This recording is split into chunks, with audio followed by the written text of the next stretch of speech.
Hello, everyone, and welcome to the Vantage Point tier list video. My name is Jeff, also known as Zengrin.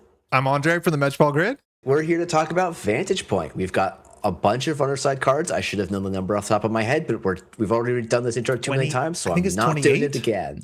Yeah, it's not that Yeah. big. Okay. 28 takes. Definitely not 28 runner cards. But yeah, we're here to talk about Vantage Point, and we're here to talk about what tier every single card on the runner side in Vantage Point belongs in. And we're going to talk about that from the perspective of standard and in particular competitive standard. So there are cards that I'm excited to play with here that I am not going to rate very highly. And that is not a problem with the card. It's not a problem with the theme or the art. This is just from the, if I want to try and win the most games of Netrunner in competitive tournaments held throughout the year, where do I think this card is going to end up? So that's the perspective that this whole discussion is going to be based on. Though I suspect, honestly, we're going to have a hard time not talking about the fun uses of a bunch of these cards. Because the Yeah. winner side's pretty funky and interesting this time around relative to some other tier lists that we've done. Yeah, it's a weird side. I think the runner versus the corp feel kind of very different, and I think we have to be talking about that when this comes up. Notably, also, there's no massive rotation when these cards come out, which was the big thing we talked about the last time we've done these tier lists. Also, worth saying, and this is kind of the idea why we do this, Vantage Point has only been out for, I think at this point, it's been like 2 weeks, maybe feels like 2 weeks, maybe a bit longer. I guess it's been longer though, because it was the second, so it's been almost 3 weeks at this point. Which is bad on us. Like, we're usually pretty quick at getting this out. We've actually, like, I know you've gone to a tournament, won a tournament with some Vantage Point cards. So like we have played a couple with these cards. I haven't played with all of them. Ruining the whole bit. Yeah, but we'll still, this is the thing that we try to do is our like perfect predictions here. We will try and revisit them usually in like 3 to 6 months to see how right or wrong we were and kind of talk about why. But we're very confident shooting our shots. It's always just good fun. Yeah. We never have to do major revisions of entire categories or card types. Like we're pretty consistently accurate 100% of the time.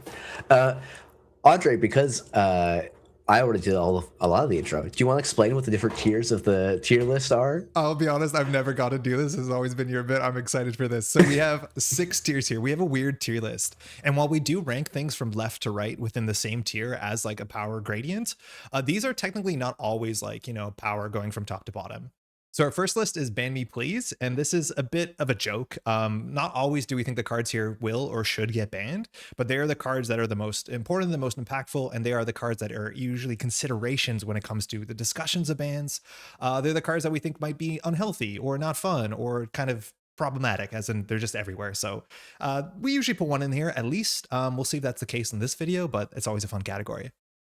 Now, faction staple. This is really interesting because these are the cards we think that if, say, you're playing a criminal deck, you will always consider this criminal card. It doesn't always mean they're the most powerful cards. Like, say, and honestly, sometimes our example has been Ritual. Maybe we'll just talk about like Steel Skin Scarring. If you know that card, it may be not the most powerful on its own Anarch card, but it's hard to build an Anarch deck without considering this thing because it's just like so ubiquitous. It's such a good thing. It works with a lot of pieces. Really good cards go there. Now, things get a bit weird here. We have Archetype Enabler and Archetype Role Player. This is a bit of a fuzzy difference, but Enablers are cards that allow you to play a certain deck, a certain style of Netrunner that only exists because this card is so powerful, it opens something up, while Role Players are cards that will show up in certain decks that are important for that deck, but they're not the card they usually like write home about. So they have powerful uses, but more limited, while Enablers are the idea that you like build a whole deck around the thing. Now, the bottom two, these are the ones that are a bit more, I would say, negative. But again, this is competitive Netrunner. Cards are fun for so many different reasons. And slots are hard, are the sort of cards that you'd want to put in a deck. They have good use cases. Sometimes they're tech cards that come in and out based off of the expected meta. But they're not the cards that are consistently hitting your base 45 or 49 cards or whatever you're playing. It's a painful thing. There's so many restrictions when you're building a deck. There's only so many slots. So sometimes cards get cut. And then finally, we have, unfortunately, the binder category. Some of our favorite cards are binder cards, but these are cards that I would be genuinely surprised to see in a competitive deck, just because what they do is maybe not a problem or an answer that has to be answered or given in the modern meta. So these are usually kind of goofy and fun cards, but yeah, I think we're going to have a couple of course, all of these cards. Yeah, no, and you did a great job on explaining the tier lists. I think that's great. And honestly, I think we could probably just go right into the first one. Yeah. Which Right off the Oh, top, I sorry. just want to say this because I got to promise it to the listeners. You can watch this as an Oh yeah. audio podcast. We don't always do the best job of telling, like using words where it's going to go into the visual tier list. So we will make an effort to describe this goes into the top of Ban Me Please and stuff like that. But without further ado, our first card here. Yeah. This is an Anarch event. This is card one. It's called Chain Reaction. It is one of these like quest completed cards, is classically what old heads call them. You can only play this if you made a successful run on archives, R&D, and HQ all in the same turn. Then you play this for a click, and it says trash two installed corp cards, and the corp gets to decide to trash one of your installed runner cards. So you do get a better trade, and ideally you're making the best out of this. What do you think about this card? This card like so quickly gets compared to, of course, Apocalypse, which is one of the strongest runner Yeah. cards of all time that had the same condition, except Apocalypse just blew up everything across both sides of the table. And that won Worlds one year. It's always like an answer or release valve to like really horizontal strategies that can't keep you out of central servers. Chain Reaction is obviously very, very different. Yeah, chain reaction is a little hard, and it does always. People are always like, "Oh, it's like Apocalypse," and it's like, it's so different from Apocalypse that it's almost not worth the comparison. It's like, oh Mhm. yeah, if I, another point comparison would almost be a card like Kraken, Yeah, which is a real throwback, right? Um, and it's like this feels like much closer in power level to Kraken. Like it is this very, it's I don't know, the card it's funny, it's like, if we were in a world where Anarch could play bin breakers, like, I just actually think this card is cracked. it'd be cool. Like, maybe not cracked, but at least, like, a thing that you would expect to see as part of the meta. Like, the limiting factor on this is, like, how much stuff as the runner do I need to go and get the successful runs on all 3 servers? And right now, runner rigs tend to be, I would say, fairly large and fairly flimsy, which then makes chain reaction, I think, a little bit hard to feel like you can find a consistent home. Now that said, trashing 2 corp cards, like, is totally enough to just win a game on its Yeah, own. Like, I think this can actually, especially as we I guess a thing to mention here is that when Vantage Point was released, Deep Dive got unbanned, and Chain Reaction has the same trigger condition as Deep Dive. And, like, I'm gonna say something that's a little bit silly, but I think is somewhat like chain reaction can, in the right board state, I think actually be more impactful than a deep dive. sure. Um, I could see it. but but I think it is less common for that to be the case. So like to me, this card, I think it's very interesting. I'm excited to play games against it, but I'm not really expecting those to be games at a high level of standard play, competitive play, I guess. It's weird for me to think about this. Like, what sort of decks do you want to put it in? Because Apocalypse on its own was a payoff that you built a whole deck around because it was that good. And this impact like doesn't seem like you built a deck around it, but because of the clauses that requires or allows the corporation to trash one of your cards, you kind of have to soft build around it, right? Like you can't play twinning Yeah. multi-axis, you can't play slow breakers that require a lot of setup, you can't play like multi-card combos. You generally want to get in cheaply and aggressively, and then ideally have no permanence that you can't replace or that puts you back. So things like ice destruction, that's kind of nice, right? Like if you pressure centrals, this is a nice way to translate that pressure to a remote server and blow up the remote ice, let alone the agenda in the remote server, which is like a cool line. But then I can't tell what deck wants to do this because that sort of setup is like really kind of, it's hard to get this sort of pressure off quickly and meaningfully. I do think some of the anarchs that you're seeing right now are actually putting off central pressure on turn one that does get responded to. Like Lou is going to trash cards regardless. Essa, you got to ice up HQ if you want to play around Chastushka. It's not incredibly common, but you probably should. It's for the best. Like I don't know what home this obviously wants to be in or find Yeah. itself in. I'm like, there's a world where I'm like, oh, maybe the like Audrey style decks where it's Yeah, like, okay, yeah, you can trash my Audrey, but like I'll just have another in hand. I'll regenerate my most important. Like I'm using a single breaker to deal with all of the ice on your centrals. I will then go and blow up your board, and maybe I have a limited reach because of just the nature of the game. And you like play chain reaction in your Audrey deck for like the PD or like the Glacier matchups where it's like, oh right, they're going to invest a lot in the remote. It's hard for me to consistently challenge a remote that has a bunch of end the run effects on it, but they're not going to stack those end the run effects on centrals, so I can use chain reaction as kind of tech for this hypothetical deck to go and deal with the remote while like their resources are spent elsewhere. I think the biggest problem with that is like the best Audrey deck in the meta at the moment is a Seb deck, and it yeah. already handles those. Like this card isn't enough to change any of those matchups, and the deck still has enough like critical engine pieces that it can't fire this off for free early. And in the end game, it's already so strong that this kind of situational card doesn't feel like it has a home. Yeah, it's a weird thing. It's like you're adding more ice destruction supposedly to a deck that already has ice destruction and has recursion for ice destruction. As much as it would be so sick to do a transfer of wealth, practice archives, get a crew, run R&D down, blow the whole board up, like it'll be awesome. Yeah. But it does seem like a Yeah. clumsy piece to that deck that just doesn't show up. And what's wild, I've been Yeah. thinking about this, and maybe because I've been dodging a knife deck recently. It's like if you wanted to play value Anarch, like we have the Wizard's Chest, and people don't play that, which it means like Yeah. Wizard Chest is a good enough payoff. It's okay, but it means like there's not a lot of turns in which you're structuring yourself around running all centrals. Like it doesn't happen on accident, which probably shouldn't be a Yeah. surprise, right? Yeah, it's like maybe the one other thing to note is like, oh, with DreamNet out, like you can do some more value runs on centrals and kind Yeah, of keep poking, and maybe you can do some early leverages. But to me, this is probably just a binder card for the time being. I think so. It's like not slots. It's not a slots issue. As much as slots are a hard problem with the deck, it's just like the payoff. Nobody wants to be doing this seemingly right now. And yeah, so that's unfortunate. All right. Oh, hold on one Yeah. second. I need to open this up so I can pull up the next card because I'm doing it slightly different. So the next one is Take a Dive. Okay. Okay. All right. Next one. Next. Take Yeah, a let's Dive. do it. I didn't mention, mind you, the last card was 5 influence. This one is 4 influence, so still a pretty hefty splash, but I do think people might consider it. 2 cost run event, Mhm. Anarch. It says run HQ or R&D, and if that run is successful, and if a subroutine resolved during that run, give the corporation 1 bad publicity, and then this event gets removed from the game regardless what happens. So there's no recursion. I do think one of each of Zaya, Lu, and Dao show up on cards from the cycle. I don't know if that was. It seems like it was intentional, and so we have Lu here, kind of nursing a fake Yeah. hurt knee. This Yeah. one, This is a card that's yeah, it's interesting. Go interesting. ahead. Yeah, I felt like people like this one felt like a card people that like blew up. We were like, oh, this card's like broken. Like this is gonna be yeah, everywhere. It's gonna be in every deck.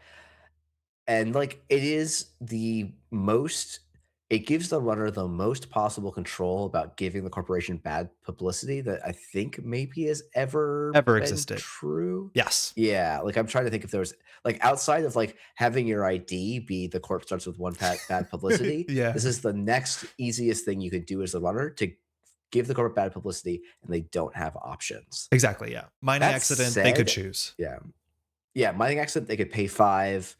I guess frame job, you had to forfeit an agenda, so maybe that's, like, on the level of, like, higher. You technically have slightly more agency as the runner, I but, guess.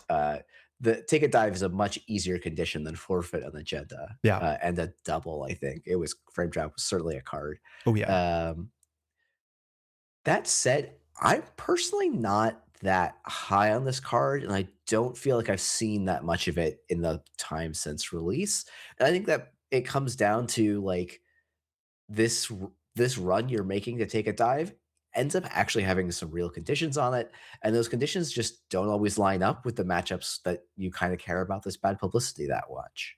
Yeah, it's weird. So, like, there's 2 questions to answer. First is how often can you let a subroutine fire on ice? Specifically, ice on central servers usually isn't like the Palisade from the core set. It's usually ice that has a subroutine you can let fire. So that's okay. Notably, this set has a lot of, I would say, slightly ham-fisted Phoenix support, which seemed necessary, and we'll talk about if that landed or not. But I do think that condition is possible. The problem is it's not possible on the first, like, usually 2 turns of the game, maybe 3 turns of the game. That makes it hard to play this because with this card, you want to play 3 of it because bad publicity is really good. If you can fire 1, you can fire the second one.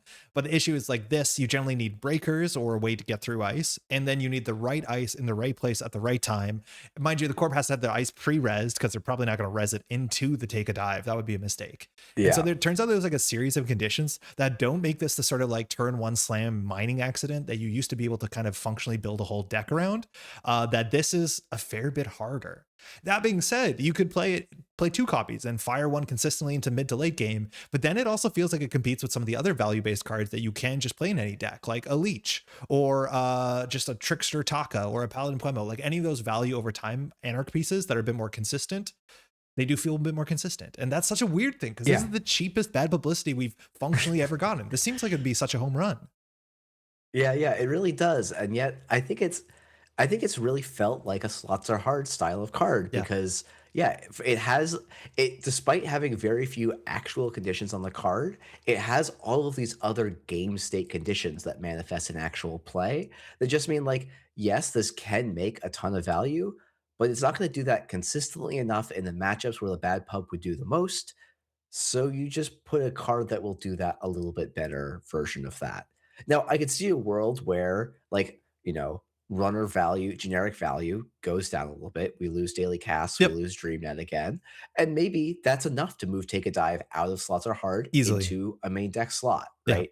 It's just that right now it is, I would, it is not generically stronger than a sure gamble, which is kind of wild for a card that gives it bad publicity. Yeah. And so like it gets pushed out by a lot of value pieces that can exist right now. And there's not a runner strategy that says, "Oh, great, because I have a bad publicity, I'm online in such a unique way," Well, right? based off the art, to some extent, you think it would be Lou, right? Like imagine you're playing against Epiphany Assets, and sure, maybe they have a VSA on centrals.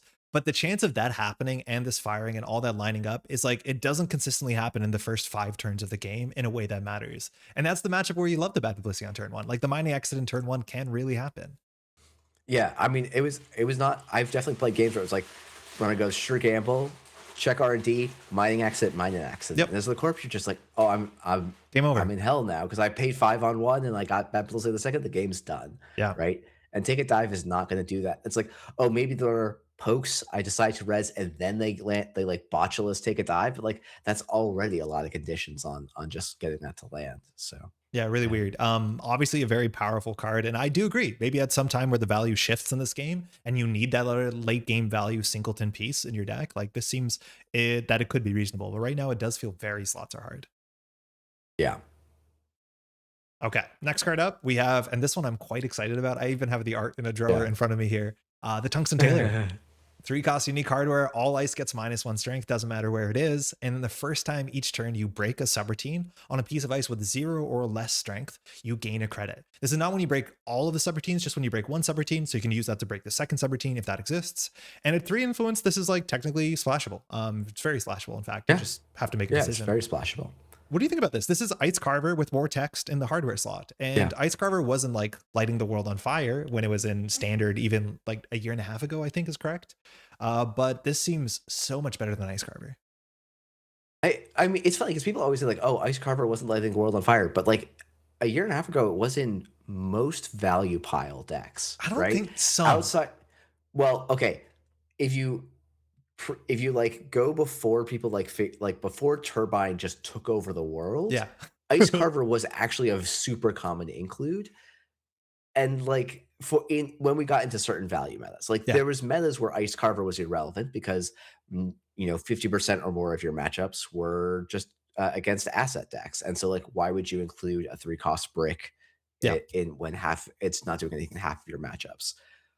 But I think one of the things that the dev team has kind of realized about Netrunner is like, oh, ice and icebreaker numbers like are really interesting, but you often want those to be on like 1 strength increments because that actually is where a lot of the leverage is. And part of why Turbine was so busted was it did a Yeah. 2 strength swing, right? And so to me, like Tungsten Tailor, like it's one of those questions like if Tungsten Tailor is on the board, like it will save you the 3 credits, even with that second ability never triggering Yeah. pretty consistently. It's worth Um, saying that second ability but does fire consistently. Like that is oh also yeah, worth yeah. saying. Like it happens way more than you That think. was gonna be my next Yeah. point. Yeah. It's like not only does this card make back the money, it then also makes back even more money. There are so many 1 strength ice in the format right now Yep. that are super relevant. Like I mean, every faction has a 2 cost 1 strength barrier, and they're all played. They're all Like ban me all of please them are cards. played. We've all said it for a long time. Yeah. Like they always end up there. Good cards, really good cards. Yeah. Yeah, and it's like, it's also like, oh yeah, there's some new 0 and 1 strength ice that are also like gonna be prolific in the meta. So like Tungsten Tailor to me is like it's gonna have a hard time to me when you install it, not making back money, provided you can find it early enough in the game, right? Yeah. And provided that you're not just playing against assets every single game where sure it might even make back its install cost then, but it's not a particularly relevant effect that you want for the game. Yeah, it's not amazing. Um I do think a lot of the acid decks are playing like the smaller ice, like the pings, the VSAs, stuff like that. Like it's not amazing, but it's not like Ice Carver bad. It's like it's a bit better. Yeah, Yeah. yeah, for sure. Yeah, having that credit upside is quite useful. That said, like, I mean, I know right now it's actually not in every deck, and like, it's not. It's this actually okay. I'm going to go on a brief tangent, Please. which is really sabotaging my attempt to record both halves tonight. Um, we've been talking a lot about like faction staple and archetype enabler, and I was like, is reg an archetype, right? Because to me, this is a reg archetypal card where it's like, oh, if I'm doing something really funky, I'm probably not looking at Tungsten Tailor that much. But if I'm doing something that like eschews regular breakers, I'm probably not looking at Tungsten Tailor very much. But if I'm I playing Yeah, a go ahead. breaker, a thing that's about money and icebreakers, whatever, Tungsten Tailor is like an amplifier on all of those effects, and so it slots in pretty well. I hear you, but like I've been interested to see that this card actually shows up in like I've seen this in decks that have Audrey as a breaker, right? Because like that breakpoint Mm, actually matters. Like there are weird slots where this is good. Like we talked about Anarch, but I played yeah. this for a bit in Arasana. Is it worth the 3 influence? Probably Yeah, not. But like Propeller now breaks 1 cost ice forever yeah. profitably. Like that's I actually a mean good that is effect. yeah, I mean I definitely have thought about with the RE list that like I took and did well with and other bears have done even better with. Like, yeah, maybe just spend 3 influence on Tungsten Tailor because yeah, breaking everyone's strength barrier for no counters on Propeller is a It's big sick. deal Yeah. and making money back like it's a big deal. So I don't know, I guess to me then, I don't think this is a ban me please because No. ultimately it's just a slightly better Ice Carver. But I guess to me I would probably put it in a faction Yeah. staple then. Yeah, I think so. I So, think if yeah, you're yeah. playing Anarch and you're not doing something weird, you are always considering this. And then Yeah. outside of faction, if you want to be weird with it, you can, but it's just such a functional card, and that's like quite cool. Yeah. Yeah. Yeah, All for right. sure. We're gonna go slightly less functional here. Corsair. Do you want to read this one? I've been reading all of Yeah. them. Yeah, yeah, that's sure. So this is Corsair. This is a 3 cost, 1 MU Anarch program Icebreaker Fractor. It is 0 base strength and 2 influence. And it says interface 1 credit, break 1 barrier subroutine, and then 1 credit. The barrier you are encountering gets -3 strength for the remainder of this encounter. Spend credits only from stealth cards to use this ability. I think it's worth So saying that this is like the there's two yeah. small kind of like mini ideas explored through the set on both sides. But one is stealth, and then the other is bad publicity. The idea of like credits outside of your credit pool, that is a thing that is explored here. By the end of this video, you'll probably understand our take on stealth. But this is the first stealth card of like 4 or 5 that are in the set. Yeah. I I guess so. Like, I think I've gone first on most of these, so I probably should throw it to you. But I will say, like, this is a card that like I don't think is good, but I am excited to try and put it in the deck at some point and see what I can do with Yeah. it. Yeah, so like okay, So so really quickly off the top, we have to talk about stealth. We got this set is really weird because like Anarch has stealth payoffs, Criminal got a stealth payoff, but Shaper is the only faction that got cards in the set that can generate stealth. I'm assuming that design or dev did this purposely to kind of separate it so you're always spending influence if you want to play a stealth package. Notably, going into the set, there's like 4 cards that generate stealth credits from the Ashes cycle that are still playable, and some of them are quite good. So Anarch has Trickster Taka, which is one of the few infinite stealth sources. In fact, the only true, oh no, Mantle's also infinite. So one of the 2 infinite stealth sources. Stealth is also a thing that's like old school. So if you're an old Netrunner player, you like stealth all the way back to 1996. Stealth has been around. So it's cool for it to be back. What stealth is, it's just a subtype of credits. They don't have any other rules text. There's just certain cards that say stealth on it. It's a stealth credit. That's it. This one is a weird breaker. And the payoffs classically when it comes to stealth breakers have just been like really good breakers. This is the first set where barring Moo Safecracker, we're starting to see weirder stealth payoffs, which I was really happy to hear like Safer was on a podcast talking about this. Like we want stealth to be less about like, oh, big ice now, no good. That matchup is cooked. And so Corsair kind of still fits into that camp. But hopefully it's a reasonable fractor. And I guess we got to talk about Worm for a second, which is always a fun thing to talk about. Um, yeah, I mean, yeah, go yeah. ahead. Oh, I mean, I don't even know that we need to talk about Worm necessarily. I think it's like this card also fills out. It's like in theory, it fills out the cycle of Anarchs get a stealth fractor, Yeah. Shapers get a stealth decoder, and then Criminals get a stealth killer.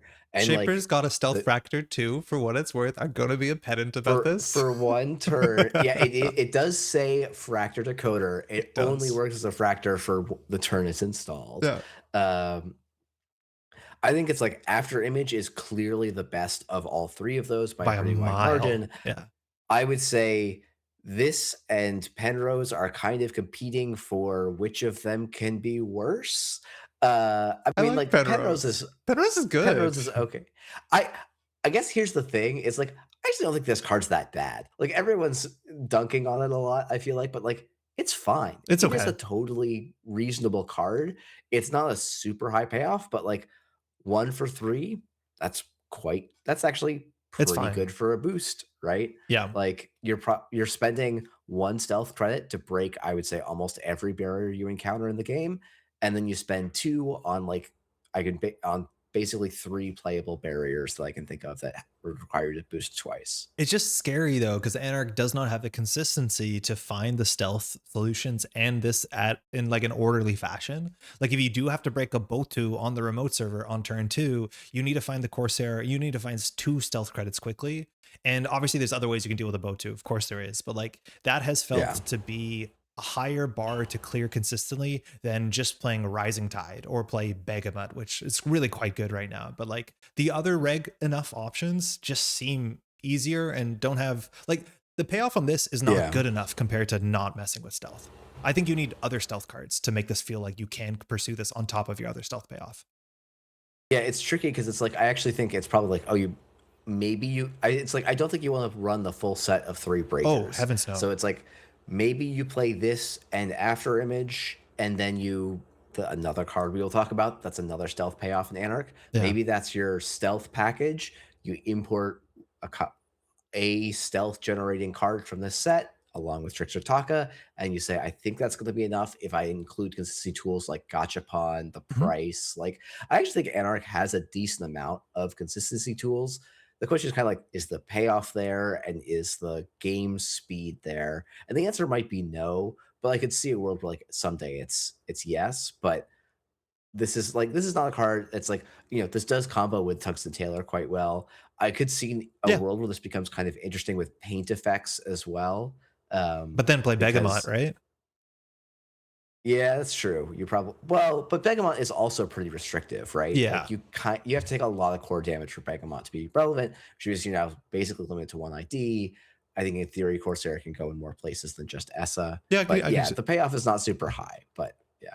Yeah, this is a weird one. Out of all the stealth cards, this is the one I've seen arguably the least. And I do want to say, like, once we got Mhm. Cleaver banned, and then you have to play Rising Tide and be excited about it. Like it, I'm not excited playing Fractors and Anarch, and I don't know what that is, but they're just not there for me. Um, Well, that's how I've been feeling about Decoders and Shaper for the last couple of years. So, bring back Cyber Cipher. Is this a uh, role player? I don't fully believe that this is like it technically is a role player. I just don't know if it's a role worth I playing. yeah, I would almost say I would be happy to put it in slots or hard. Think it's a little unfair to put it in binder. Yeah, Yeah. so right now it's at the bottom of slots or hard. It will probably stay there. Yeah, underneath the wolf. So that's fine. We could see a world with the shifts. I don't expect to see stealth cards coming in the next set. Seems like a sometimes food. So we'll see if that changes Yeah. relatively quickly or not. All right. Speaking of stealth, the next one we have up here is Lampades, one cost, 1 MU program. When you install this, it comes in with 3 power counters. And when you're accessing a card, so one of those rare paid ability windows during accesses, you have to first spend a power counter, but also pay the printed res or play cost of the card you are accessing using stealth credits. And then you get to trash the card. So uniquely, this allows you to trash cards that don't have trash costs, let alone trash things cheaper. So if you find something that's like 5 to trash but has 0 res cost, well, it's going down for free. Zero stealth credits is technically an amount of stealth credits to pay. This is 2 MU, 2 influence, so it is quite splashable, and it is a unique, weird payoff card. I do want to say off the top, this card so feels like the edges of this had to be play tested down and it ended up getting power counters because there has to be a version of this that didn't have power counters. I refuse to believe there wasn't. Yeah, I I believe I play tested a version of this without power counters. It definitely has that feel Yeah. of a play test edge, which is a little unfortunate when it's like quite as visible as this. But Yeah. um, I think the interesting thing about this card to me is like historically, stealth was the haha, you played Glacier, get dunked on, fool. Oh Mhm. no, you played assets. My whole deck doesn't function. And this card at least suggests that there could be a different dynamic there, Yeah, right? Where like stealth could have a payoff that's not just, haha, you played Glacier, I get to dunk on you. Um, that's cool. I am, yeah, I think that's like, I think if that's like, if you're going to spend time on and in the space on the set itself, I think that's a great time to play some of the effort on. I think this card's serviceable. It's not exciting, but I think it's serviceable. Um, Yeah, I don't know. it's the weird thing with these sort of cards too, and like the way that I see this card is not naturally as an Anarch card, because I do still think Anarch as a faction struggles to find their cards in the right order. Let alone like if you want to trash a 2-cost card with this on turn 3, good luck. It's like really difficult for that to line up. That being said, there's some strong 0 and 1-cost cards. One of the best 0-cost cards got banned when this set came out, so that was like a big Yeah, yeah, change yeah. for this card. But like I kind of feel this more as a shaper card, where like you can get stealth in faction and you can tutor for this in faction. So the matchups where you need this can hit the table consistently. And trashing, instead of paying 2 off your Azima to trash a Tranquility home grid, paying 1 stealth credit, it's nice. And then you can actually recur this, Yeah. so the power counters are infinite. And I haven't played this yet, but from what I've seen so far, the answer is play Copulation instead, which is like exactly what this card is doing, but attached to a much higher payoff that is much stronger as a recursion piece. Yeah, I think the advantages this has, right, is like, oh, this can deal with 3 things. Compilation only deals with 1. Yeah. The upside, of course, is compilation will then also give you multi-access, and like sometimes actually having a card on hosted is actually better than it being in the bin. Oh yeah. So there's some downsides there, and the additional activation cost of getting the credits, kind of the stealth credits accessible, is real, right? Um, it's I think compilation is a very very strong card. This card not being compilation power level, okay, right? Yeah, it's It's fine. still it's still a consideration. I think, especially if you're looking at stealthless. I think you're right. You probably do need to look at it in Shaper.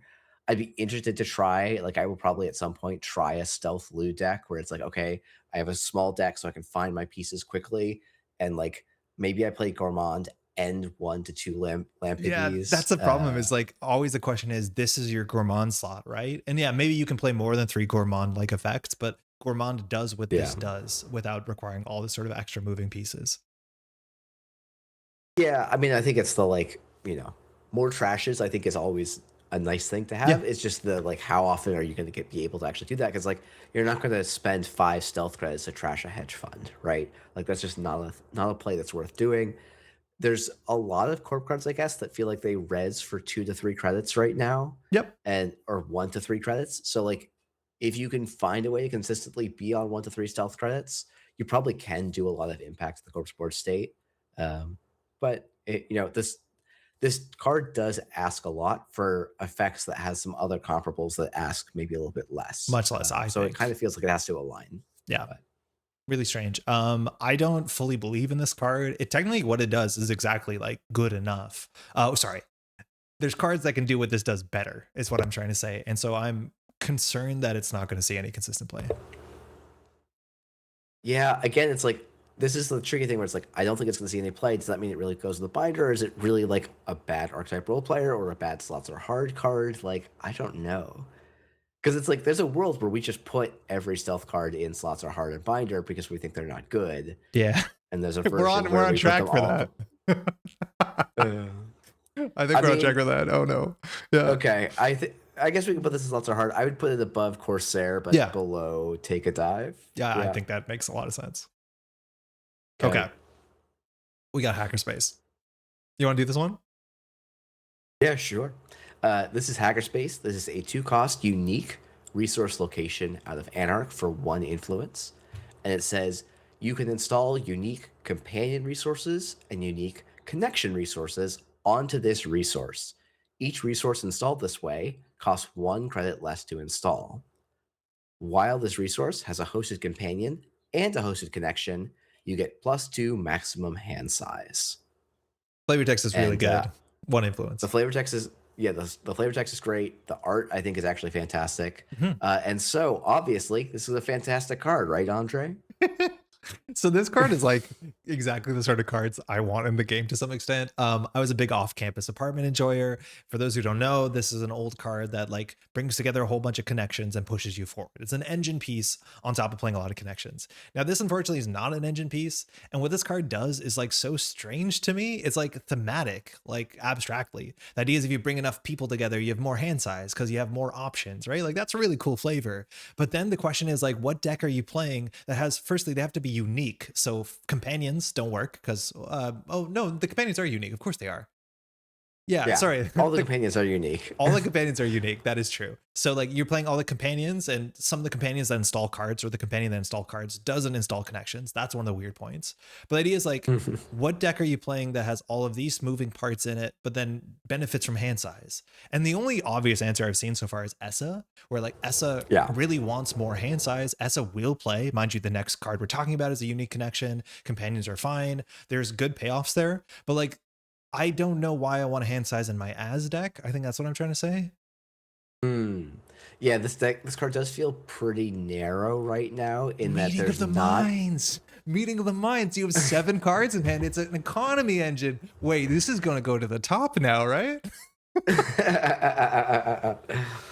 uh, This one's weird. I mean, It's a yeah, weird it's a card. weird one.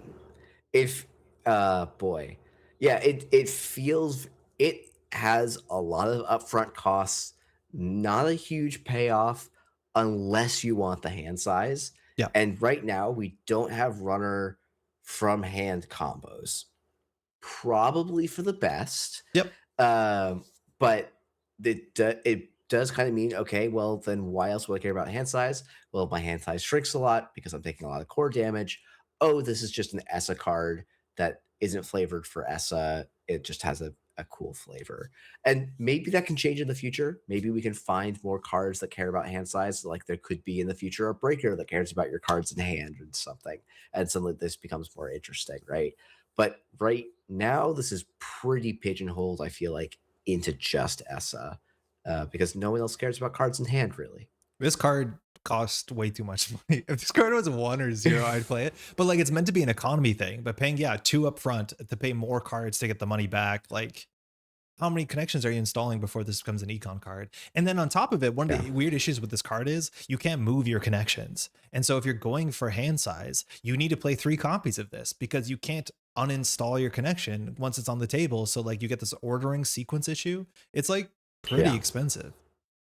Yeah. It's expensive in deck slots. It's expensive in install costs. It's probably basically like, I think it's like, oh, you have to install 4 companion connections to have beat just clicking for credits or like clicking for a credit and then installing all of your companions and connections. I think comes out to about 4 installs worth of value.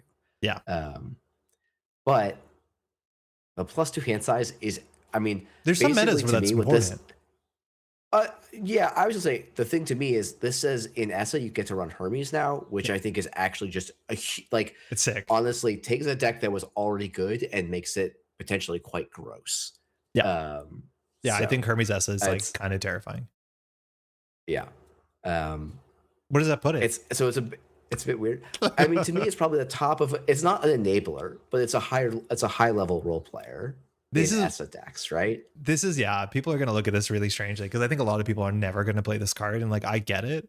I Yeah. would love for this card to be wider than it is. And at one influence, it really seems like NSG wants you to play with this in weird spots, but it unfortunately does not seem like there's spots for this to be good. Like I don't know why I play this in an as Yeah. deck, which I want there Yeah. to be an answer for that. Neat card though. Yeah, it's a neat card. All right. Nurse Hain. Speaking of connections, 1 cost. Nurse, I believe it's pronounced Hain. Resource connection. Okay. 1 influence as well. And it says whenever 2 or more face down cards in archives are turned face up, draw 2 cards. Now, I didn't realize it doesn't matter who's doing the turning face up. So take that.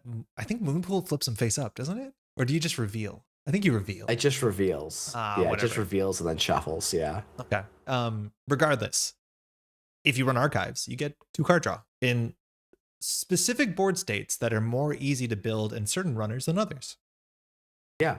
You'll note S's ID trigger puts 2 cards face down in archives, guaranteed. Always. Huh. That's a nice synergy piece, right? Like, Very cool. The other one, like you alluded to, there's some dedicated Phoenix support. Nurse Han is not like the most deck against Phoenix is only a single card, but it's not like there's a lot of board states where the Corp will at some point in the game discard a card, and then Phoenix will come through, make it discard another, and draw two. And like it's not the most consistent to trigger this every other turn by default, but maybe you start looking at some sabotage effects to go with this in Phoenix or something. Like I think this is like a one cost draw two cards. If you can get this to fire three times in the game, it's a one cost Earthrise Hotel, right? Yeah. Ideally, you probably want that on consecutive turns, so you're probably playing this in ESSA, but you could play this in other places too, I think, which is not like in a way that you could not with Hackerspace, right? Yeah. Like this is going to be best in ESSA at this point in time, but this is a card that I think is playable without being ESSA, which I don't think is true of Hackerspace. I think the set is really cool for having like two pieces of really strong SS support without having the word sabotage in any of them. Like that's pretty sick. Yeah. Yeah, yeah. Yeah. I also want more Yeah. like Fisk investment seminar so I can play this in criminal, but Yeah, it's a neat card. yeah, that's true. There's like some consideration as like a meta tech card into AUCO where like running archives is the most expensive part of some turns to like bring cards in your hand. I just don't think that matchup right now, let alone the slot, is worth doing that. But it technically is a Yeah. release valve into like checking archives and being scared of things. Yeah, that's a good point too. Where like, yeah, if you're playing a lot of Melius U and Alco that are dumping cards in archives to make things painful, Yeah. and like an Eska archives Regenesis play is a thing you want to care about. Yeah, it's not unreasonable as tech. So Yeah. This is, I think, a role player in as a deck. yeah, It seems quite good in it. yeah. I think much better than the hacker space, but they obviously they do go hand Agreed. in hand. I mean, Cool. yeah, you're not gonna if you're gonna play Hackerspace, you're also gonna play Nurse Han. You can probably play Nurse Han without Hackerspace as For well in sure. Essen. Yeah. Yeah. So it's For gonna go to it above it, basically to the left. Thank you. That's what I need to make sure we're doing. Last card here in Anarch. It is a unique connection. We got a lot of synergy here. Sorry, unique companion, virtual companion. For 0 cost, you get both stick and poke. And it says the first time each turn you encounter a piece of ice, it gains a subroutine. That subroutine says do 1 net damage, then the runner draws a card before all other subroutines for the remainder of that encounter. It's 3 influence. You can't turn this text off. It's not optional. So as soon as you put this down, you have to watch out for that extra subroutine as much as it just gives you card cycling. Well, first, we'll say Phoenix. Banhar got banned out very quickly while Phoenix was around, and Phoenix did not like get better without Banhar. That's obvious. And this is very clearly, I would say, only a Phoenix support piece, as much as it does make the take a dive more consistent in anybody. But like, I don't. Are you playing this in Phoenix? Is the question, because like some people don't even think that's true. I feel like not playing this in Phoenix is a little bit silly because there's matchups that like you wouldn't trigger otherwise, right? Right? Like I I think like it is priced to move into a Phoenix deck and like the effect's not great, but like it's not that bad for Phoenix realistically, right? Like it is, yeah, my ID will all I will as soon as there's an ice on the central, my ID will trigger, right? So Is the oh wait, Phoenix is ID Phoenix worth on triggering? central? No, Phoenix doesn't care. Oh, okay. Yeah, the Just Phoenix ID, like, it is worth triggering. I'm like I have to look it up because I'm going to be honest. I don't remember Phoenix's text give off me a the top crack. of my head. So, successful run where a subroutine is fired, you gain a credit, they trash a card from HQ. Yeah, I think that's reasonably disruptive, right? That is especially in a world where we cannot play Hoshiko anymore. Mm-hmm. That's not to me that different than in value from the Lu trigger or the. I mean, it's better than Top. It's probably slightly better than the Topon trigger, but Topon has more control over the trigger, right? Like, it's in the realm of like mediocre fair Anarch IDs right now. The Yeah. problem being Anarch has two really strong unfair options. Well, yeah, that I guess I would Essa I think is generically strong on zero own ability. I think Seb's actually is carried entirely by the card pool, and the ability on its own is not that impact like strong necessarily. It's kind of paying off the cost, but I also think yeah, Lou is just another good home for Reg Anarch that is, you know, always worth looking at. As much as you don't have 17 yeah, influence, you have 40 deck size, which is good. yeah. Okay. This card is really unplayable everywhere else. That's obvious. The question is it a support piece for Phoenix? And then is Phoenix worth playing? My answer to all those questions when it comes to talking about competitive Netrunner right now is no, I would not recommend doing it when you can play all Yeah, those other three Anarchs that are doing something a bit more consistent and a bit more powerful, a bit more sharp at a certain angle. That that's makes fair. this a really, really rough spot. Yeah, that's true. I forgot for a moment somehow in this tier list that we prefaced by starting that this is competitive. Yeah. That from the competitive perspective, Phoenix's trigger is just not worth it. If I have to include stick and poke to make it happen. So Is yeah, it, is it bottom of binder. the bottomest we can go here, unfortunately? Um, Yeah. These Anarch cards, I feel like it's been two sets in a row where it's kind of looked like this. And like Anarch just won Worlds, got targeted Yeah, by I a was gonna ban say like, list. Like it okay, just keeps happening. didn't Anarch win Worlds and come second in Worlds, and Yeah, then two different like Anarchs. also, yeah, yeah. So it's like, yeah, the cards will continue to be mediocre until other factions win rate improves, I Yeah, guess. exactly. I mean, I will Woof. say like broadly, like, and I know I've had conversations with Safer about this on measured response. Like, I believe both on measured response and in the like daily casts because I should plug my own videos on my own channel. Please. Um, that like runners were doing pretty well when Vantage Point was going through most of design. I would argue even up until the present. And so printing weird, interesting cards that are meant to support non-competitive archetypes was kind of a goal of the runner side of Vantage Point. Yeah. And that's gonna be pretty apparent, I think, when we finish up this list. And this is a good teaser for the So corpse side. The corpse side is mega messed up. It has some yeah, yeah. good The corpse stuff side in I'm it. really excited to talk about because I think it's basically the top four over and over and over and over Yeah. again for a lot of these corp cards. Yeah, So yeah. So we're gonna get to yeah, there eventually. Sick. Yeah, Anarch's in a weird spot, but like still Anarch seems to be yeah, incredibly competitive. Some of the new cards do really matter in certain archetypes, but there's a lot of stuff that's just kind of like goofy and fun, and that's fine. Let's dive into some criminal cards here, and we're gonna open with one. I think it's gonna be a really interesting conversation, because we yeah, have yeah. the virtual intelligence PI. You can call me Vic. I'm gonna be saying Vic. People say Vippy. I like Vic. Standard numbers 4515 4MU. No link, not a thing really anymore. Once per turn ability, you can spend a click and a credit to draw a card and remove a tag. Mind you, you can always just do that for fun if you don't have a tag. Enjoy. And very importantly, digital. Digital identity subtype. That matters more than any other text they put on this card, doesn't it? Yeah, it is very weird to talk about a card that is so dependent on exactly one other card. I hate it. I've yeah, it It's is so because annoying. the actual text on VP is I hope Digital. I opened with a dream net in my hand so that I get to make a one run a turn to draw a card and gain a credit. And what's Like, frustrating is like this ability, it's not awful, but like compare this to Seb. And mind you, Seb got a lot more cards because Seb was in a cycle of 130 cards. We only have like 9 criminal cards. The payoffs to do Vic, there aren't really good payoffs in this set. Like reasons to take a tag so you can remove a tag on tempo.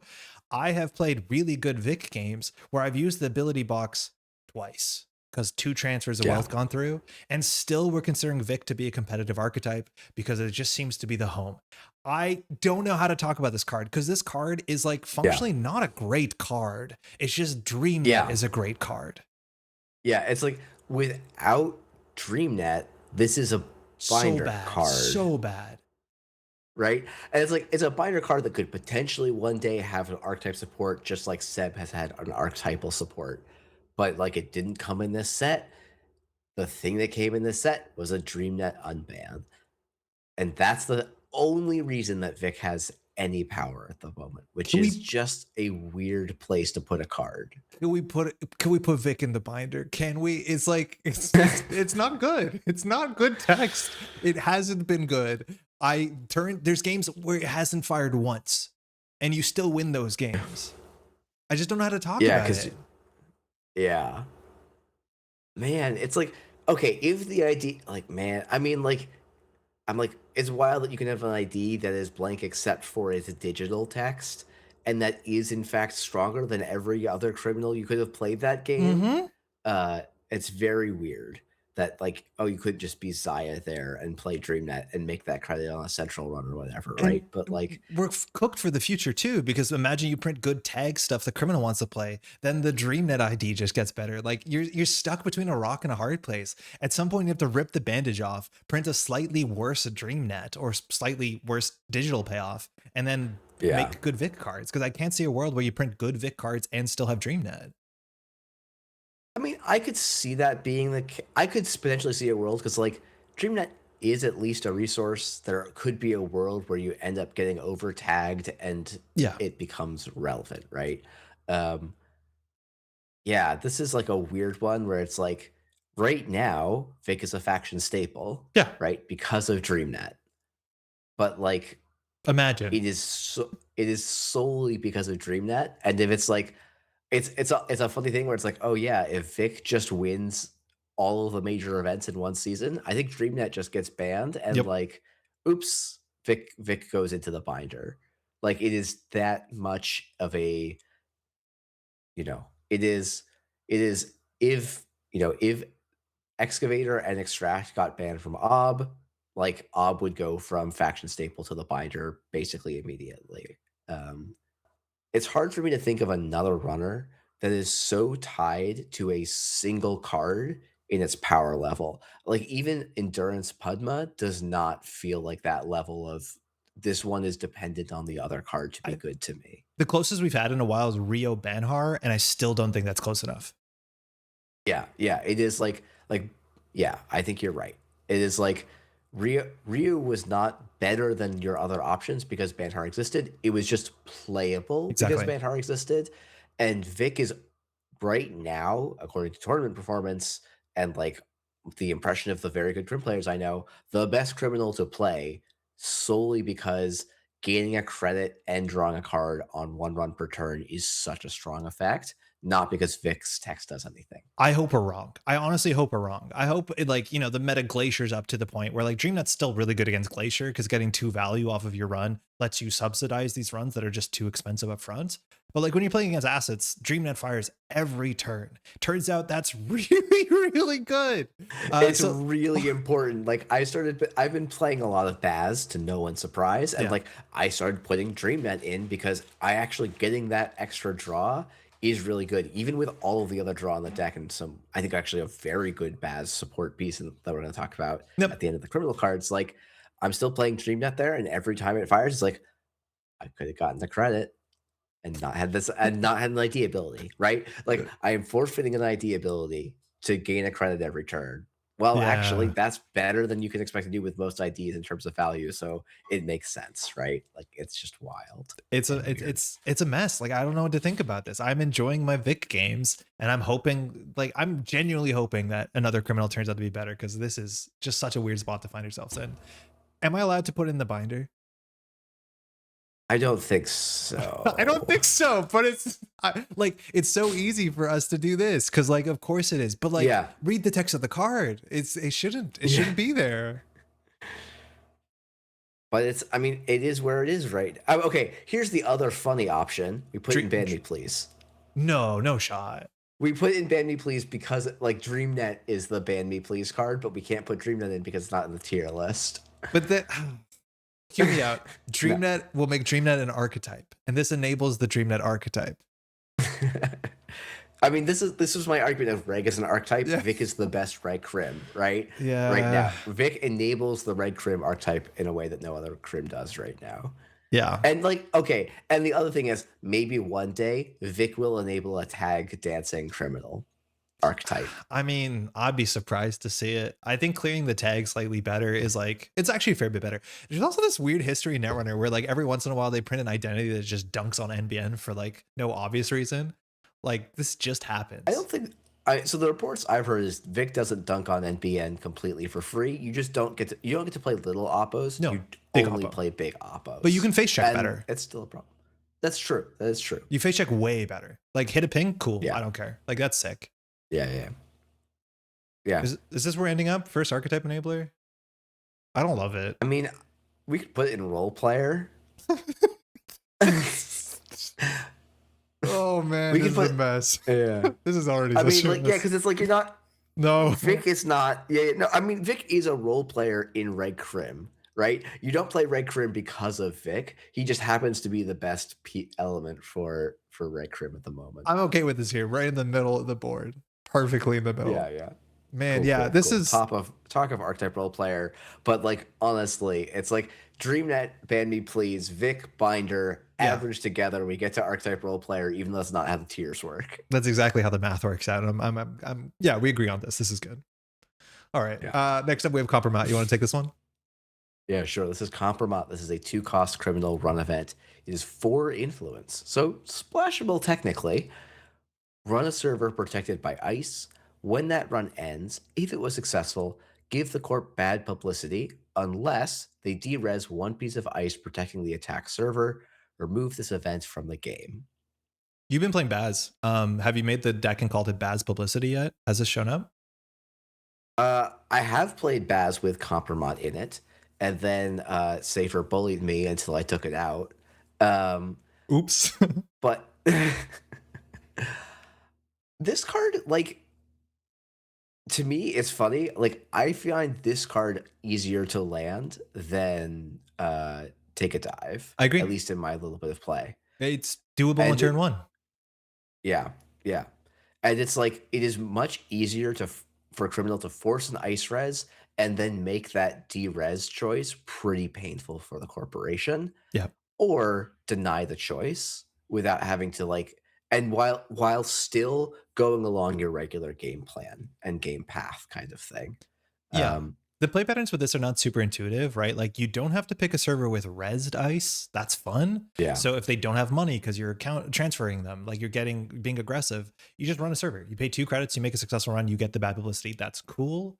One of the big reasons why we're talking about Baz, and this is actually one of the big reasons why I think bad publicity is a lot better in criminal than Anarch. Not only can Baz install things mid-run consistently by installing, the stuff that Baz installs, but criminal is the faction that generally makes profit by running. And so using bad publicity to subsidize running outside of like Arasana, it's hard to think of a better, combination. Yeah, it's like it's funny because like criminal, I've always thought of as like the worst user of bad publicity, but I think that's actually a fair point of like because criminal's money is tied to econ, being able to snowball like discounting the cost of running Yeah. snowballs Crim in a way that it doesn't snowball Anarch as hard. Anarch is not tied; their money's not tied to running. Shaper historically did not have their money tied to running. That is actually changing to some degree. Yeah, which is cool. Um, yeah, which is it's better for the game to be tied to interaction rather than non-interaction in terms of making money. I think it's like to me, Compromat is a perfect like slots or card Yeah. card. It is like a new archetypical example to me where it's like it is great to have in certain board states. If I knew the meta was like 70% glacier, I actually think I would just slot 2 to 3 Compromats and not worry about it. But in the asset decks where, like, they res a Tatubola and then you're like, "Please give me a bad pub and don't just dere Yeah. like" The D-Res a yeah, ping, it's "Don't a just nightmare. derez a" yeah, Yeah. exactly. It's like this has bad matchups, and, like, there's interesting tricks you can do to, like, avoid all of these. Like, I do actually think that, like, if you are playing a hard denial strategy, Compromat becomes quite good because, yeah, you can get to that board state somewhat consistently where the corp just doesn't have the money to res an ice, Yeah. and now you just get to Compromat right through it, get bad publicity, and, like, yeah, keep that snowball going.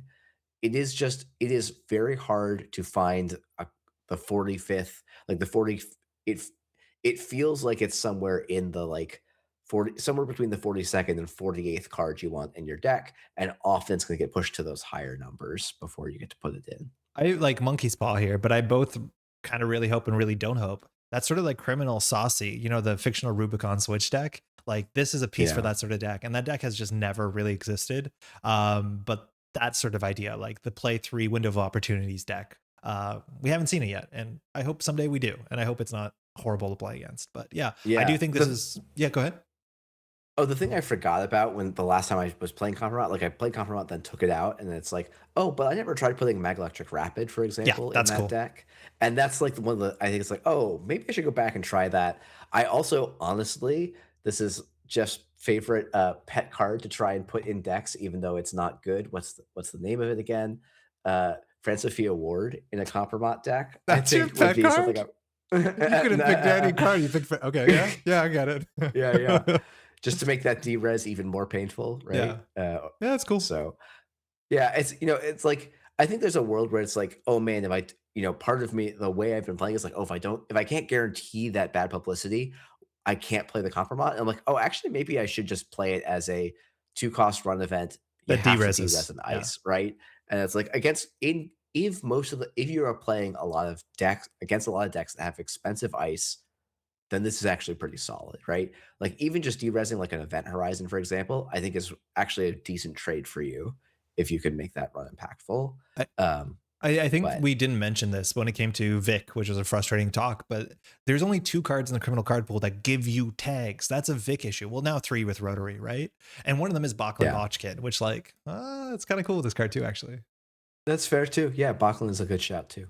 Yeah. Yeah. So I don't know. Yeah, this is very much a slots are hard card. I actually think it's the best slots are hard card we've talked about so far. Yep. So I think it's cool. It's also fun, which I like a lot. yeah, Giving your opponent choices is usually not a great thing, but you have to make the choice bad, and I think you yeah, can. yeah, and yeah, it's like yeah. Typically, those like choice effects mean that the card's not very good, but they often are very interesting when they're actually in play, which is kind of nice. Cool. Next up, we have something a bit more straightforward. It's Sellout. 1 cost event. As an additional cost to play this, you have to trash and install a resource, get rid of your stick and poke, and you gain 4 credits and draw 2 cards. We have Spec Work that came out in Ashes, which is literally this exact same card, just changed the word resource to program, and that was a Shaper staple. Yeah. This is it a criminal staple? What do you think? No, it's just like it. It's very funny to me where it's like, oh, if every criminal deck was running open market right now, like I could see you try and line up your sellout, you play 1 or 2 of them, and you like assume you're going to get some value off of an open market, or oh, I was planning on installing a class act this turn, so I'll sell out my previous class act. Yeah. But like it's one of the things is like programs have been an in shaper, an archetype of a this card is allowed to have a finite use and then deplete. Yeah. Can resources almost always Destroy either themselves. make more resources than sellout will deal with, and then they also trash themselves, Yeah. or they have ongoing permanent effects, right? Yeah. And so there's just not as many great sellout targets as there have been good spec work targets. Just kind of by the design of the type that they are targeting, right? It's So it yeah. It's like so funny because firstly, always the answer to all of these problems is like at one point we were on, a video like this talking about like, oh man, bring back cache. We just need a cache. We need a program that you install that all it does is gives you money and sits there. And then we get coalescence and it's sick. And this set asks us, please give us a coalescence that's a hardware. Please give us a coalescence that's a resource. Like I want half the cards in my deck just to be coalescence with different types on them, which is super goofy. Yeah. And this definitely wants that. The second part of Yeah, this is yeah. like we've been on these videos talking about like, man, what would we do for some reasonable criminal card draw? And then somehow like 2 years later, where we seem to be spoiled for playing Dr. Nuka, honestly, it's like Yeah. not even something we want anymore. Yeah, I mean, I think there's a bet there's yeah, It's it's just not DreamNet. great. It's something I mean, yeah, DreamNet. DreamNet also pushes this out too, Yeah, right? yeah, It's just yeah. like, yeah, DreamNet's I think the other thing that makes it a little bit awkward is Daily Cast got unbanned, Yeah. and it's just a really good resource econ resource, and Sellout has like, because you have to draw the sellout, basically, guess it, like, replaces itself, da, da, da, da. Sure. It has to replace the like, it's not quite actually beating the clickless 2 value that you would get from the last tick of daily casts going off, No. and, like, sometimes that acceleration can be impactful, like, it was very common to Aesop's, daily Casts. cast Yeah. before it last tick, but that was clickless, right? That was a big deal, and, like, spending the click, spending a card slot, and, like, Aesop's already had a bunch of other synergies. Scylla just doesn't have a bunch of other synergies to make it feel like it's a consistent high count card in a deck. So, I Yeah. don't know. Criminal has a lot of good cards they can put in their deck. Usually slots are very, very tight in criminal decks. Yeah. Very, very, very tight. And as much as this could like, open up deck slots, it doesn't feel like it lines up consistently enough. It's like such a good card to put in binder.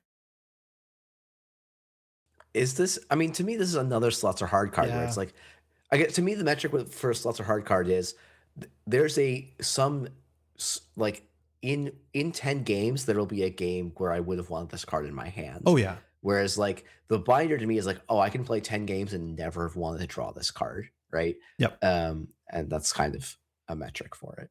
Right now I have it at the tail end. Well, not the second last slot between the Corsair and the Lampades. How do you feel about that? I might honestly put it on the other side of Lampades. Like I could see Yeah. a world where like, yeah, when DreamNet goes, I could actually see this taking up one or two Yeah. of the DreamNet slots. Yeah. And Right. it's also So like one resource away from this being really good. If we have a resource that fits this exact package, like, I don't know, you play your yeah. smartware distributor, you decide not to reload it. Yeah, you know how it is. Great. Yeah, yeah, yeah. All right. Boy, the criminal is also going to get slaughtered in this tier list as I'm looking at what cards we got left. Tune into the corporation side, please. I'm telling you. Do you want to Yeah, take this yeah. one? This one's also like such a monkey's paw because this is the card that everyone's like, oh man, if they just reprinted this thing, and then they did, and everyone's like, oh, okay, cool. Yeah, exactly. So yeah, this is Tailgate. This is a 3 cost run event in criminal. It is 2 influence. Some of these, and then it says the play cost of this event is lowered by 1 credit for each piece of ice protecting HQ. Cool. Sick text. Then, yeah, run HQ. If successful, access 2 additional cards when you breach HQ. So some of you may remember a card called Legwork. It was a 2 cost criminal run event that had 2 influence and said run HQ is successful. Access to additional cards when you breach HQ. Good This card. is close and yet slightly different. Legwork saw a lot of play historically. It Yeah. saw a ton of play. Tailgate, I think, is going to see no play outside of Moosely Hot. Yeah, maybe. Because That's of cool. well, I think because one other card exists that does a Yeah. similar role to this and just does a little bit too much more for this to really be a consideration, which to me is not a slight on this card. This card is perfectly playable. Yeah. There just happens to be a better alternative for where this card would normally fit. And I think that's one of the the legwork was, while it was played in Crim occasionally, it was most often splashed Yes. primarily by Shaper, but sometimes I think even in Anarch because Yep. it's like, oh, you want it, you don't need to run HQ is not like a high consistent pressure server for those 2 factions, but there was often board states where you needed to be able to do a sweep of HQ to resolve some problem that could be in HQ, and so this effect would be great for those decks, but Cupulation exists and does that same role better, which is challenging. Yeah, and it's not So, only does it do it better, it's like the way that Shaper works, where the idea is like, oh, I need HQ pressure now. You can uniquely tutor for compilation. It requires like, you know, an extra run to set it up and slightly more expensive, but it just works better with Shaper. And then Shaper can play the same legwork functionally 2 to 3 times in the same game, deployed, you know, aggressively, let alone it's its own tech card. And like compilation is just eating Tailgate's lunch. I do want to say like the yeah. cost reduction based off the ice makes me so happy because it's like the opposite angle of like, oh, I guess I'm just gonna get blown out by Mercury on turn 1. Like it says like, please wait. You don't need That's to do this true. turn 1, which I love that. But yeah, I Yeah, just don't yeah. think there's a lot of good reasons to play this when compilation exists, unless maybe Moosey Hot, where yeah, because it's a run Yeah, event. I mean, it is funny because like Criminal actually does have a hard time running Yeah. compilation, and like I have not been that impressed with the HQ interface. So we could be coming back to a funny upside down world where criminals play tailgate instead of their other options. Yeah. So I could see that. um, Yeah, Docklands Bass. I don't often play it. I just play Wake and run yeah, more. But yeah, just having yeah, targeted pressure is still good. yeah, Weird. Do you play Sensaya over compilation? I still think like compilation is better in Zaya because you can play it cheaper on turn 1. So well, about the same cost usually. yeah. I don't know. I haven't looked at the Zaya lists. Like I suspect they were running compilation. There's a world where Yeah. like, oh, I don't want to. I want to consistently have Chesvies and breakers out, and so including compilations too awkward. Yep. And I could see then you want to go back to tailgate, especially if this becomes like oh, this is a single run 1 to 0 cost run event that then also Game makes me 3 3. credits like that. Yeah, that sounds Okay. enticing, Yeah. right? So like this is not, and like I mean Loosely Hot like actually does really want this effect. I could see like if we get at some point in the future sort of a Maker's Eye revisit, like that could be a style that comes back in a big way. So to me, this is a role player. It's not a very strong role player, but it does feel like it fills a role, even if it's not. I guess there's an argument for its actually slots are I think harder, it's right? actually slots hard. I don't think you're going to see this. Yeah. Yeah, right. That's Like fair. I think it's there-ish. Like right now, right of Wolf, left of Okay. Sellout. Okay, I guess maybe the argument for me Hmm. is if Moosely Hot becomes a criminal deck that people play, Hmm. it's going to be playing that. Like I'd be like, oh, I'm pretty confident it's gonna be playing tailgating. It's not gonna be playing compromise. It's not gonna be playing I think take a dive. Like it's not gonna be playing sell. it's gonna play Jailbreak Like, and not gonna play this. oh, okay. I don't. I maybe I am perennially like one of the lowest people on Jailbreak of all time. So Oh man, I'll card's trust so you on this fun. one. I don't know. Like I could see it, but like I think Jailbreak is just playable on turn one. It's pressure, it's card Hmm. draw. Like it just feels Yeah, so much yeah. easier for so many more games than having to pay three That's credits fair. on turn one or whatever it is. Okay. Yeah, yeah. Okay. Yeah, weird card, very Okay. weird card. And I know like if you asked me before the set, like bring back legwork would be such an easy thing as a slam dunk. And then somehow, yeah, we're in a Yeah, weird yeah. spot. We just gotta wait for compilation to somehow get banned or rotated. And speaking of that, I have been on live stream saying the one thing I want is criminal hardware that gives MU. And we have criminal hardware that gives MU. Zero cost borrowed goods. It's a chip, gives you one MU, and it's only one influence. However, when you install this hardware, if you're not tagged, you have to take a tag. So technically some Vic support, but of course, if you already have a tag, this is just the cheapest you can ask for MU in the history of the game.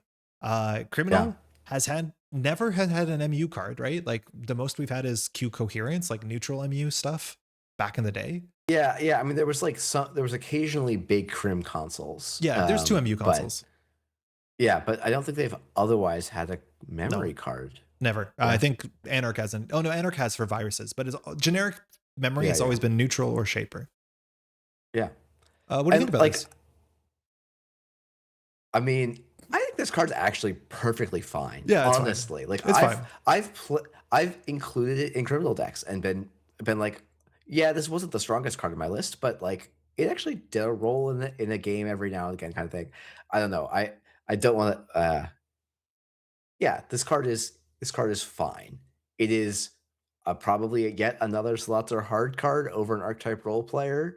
Um, Yeah. but like I think the like if you like, I guess part of me is like right now we're all playing right, like everyone who's playing Crim is playing right Crim, right? Hmm. And you want two Chesvies, but you also want a leech. You Like do. you, a leech is so good right now, and it's like, yeah, I could play Tungsten Taylor, or I could transfer borrowed goods and like solve all of my problems. And like, yeah, is that too cute?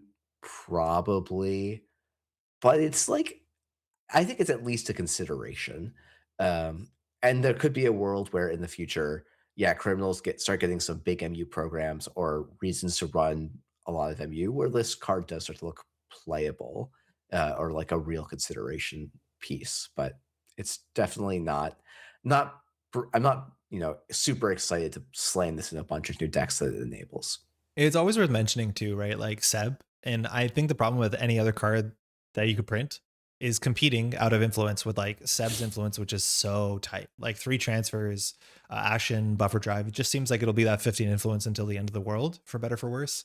And so like I don't see Mhm. it there. And very importantly, if you install this card and you take a tag and you clear the tag outside of Vic, this is very expensive for a piece of MU.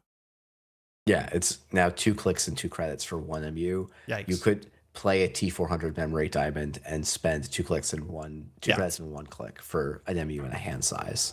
Yeah. Yeah. So like you really do have to I basically already have the tag or have a very cheap way of shaking the tag for this to be worth it. Yeah, Um, I do agree though. yeah. My criminal decks want to play more programs than my MU currently supports, and yet still I'm not reaching for this thing. And maybe I'm wrong. Yeah. But the slots are so Yeah, good. Slots are so tight in criminal decks. I mean like criminal slots are just so strong right now where it's like, yeah, this is another criminal slots are hard card. This isn't like yeah. It's weird. It's like criminals have so many good individual cards, and they're like not unique. Yeah.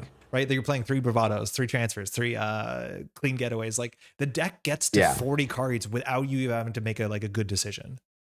Yeah, it's wild. What do you think here? Trying. Right of compromat, left of take a dive. Hitting slots are hard. Is that too high? I mean, think's I too actually was going to high. say we could maybe slide it to the left, but I think there is probably correct. So I think it in the second highest slot, and slots are hard. Below compromise, I think is I'm Okay. comfortable with for now. Very much worth noting. We always like look at this once we got all the cards up to see if we have to move anything. But for now, Yeah. we got another card. And it's a tag card. It's the third tag card Criminal's ever got, I think, or sorry, currently in Oh standard. boy. Three Yeah, costs. yeah. Is our tone? Are we going to come off as just like absolute doers on the set? Because I want to be very clear before we continue with this card. And this card's okay. It's fine. Playing Runner right now in Vantage Point is kind of sick. Like, Yeah, Red yeah, Runner's yeah. really No, good. it's like there are it is yeah, I don't know. It's funny. It's like we were in a runner meta. We printed Vantage Point printed a bunch of cracked corp cards, and I still kind of feel like we're in a runner meta. Feels like it. Do you want to Yeah, read this one? and it's like yeah. We can do rotary. Yeah, sure. This is a 3-cost unique hardware console. Gives +1 MU. Whenever you breach HQ or RD, you may take 1 tag to access 1 additional card.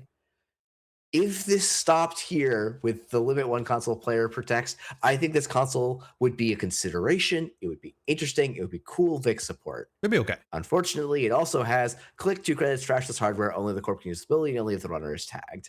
Functionally, it makes it a resource. That's just the text that the corp can trash resources with, which is kind of cute. Like, that's cool. Yeah, well, but unfortunately, if we had cards that protected resources, this actually wouldn't work, it wouldn't work.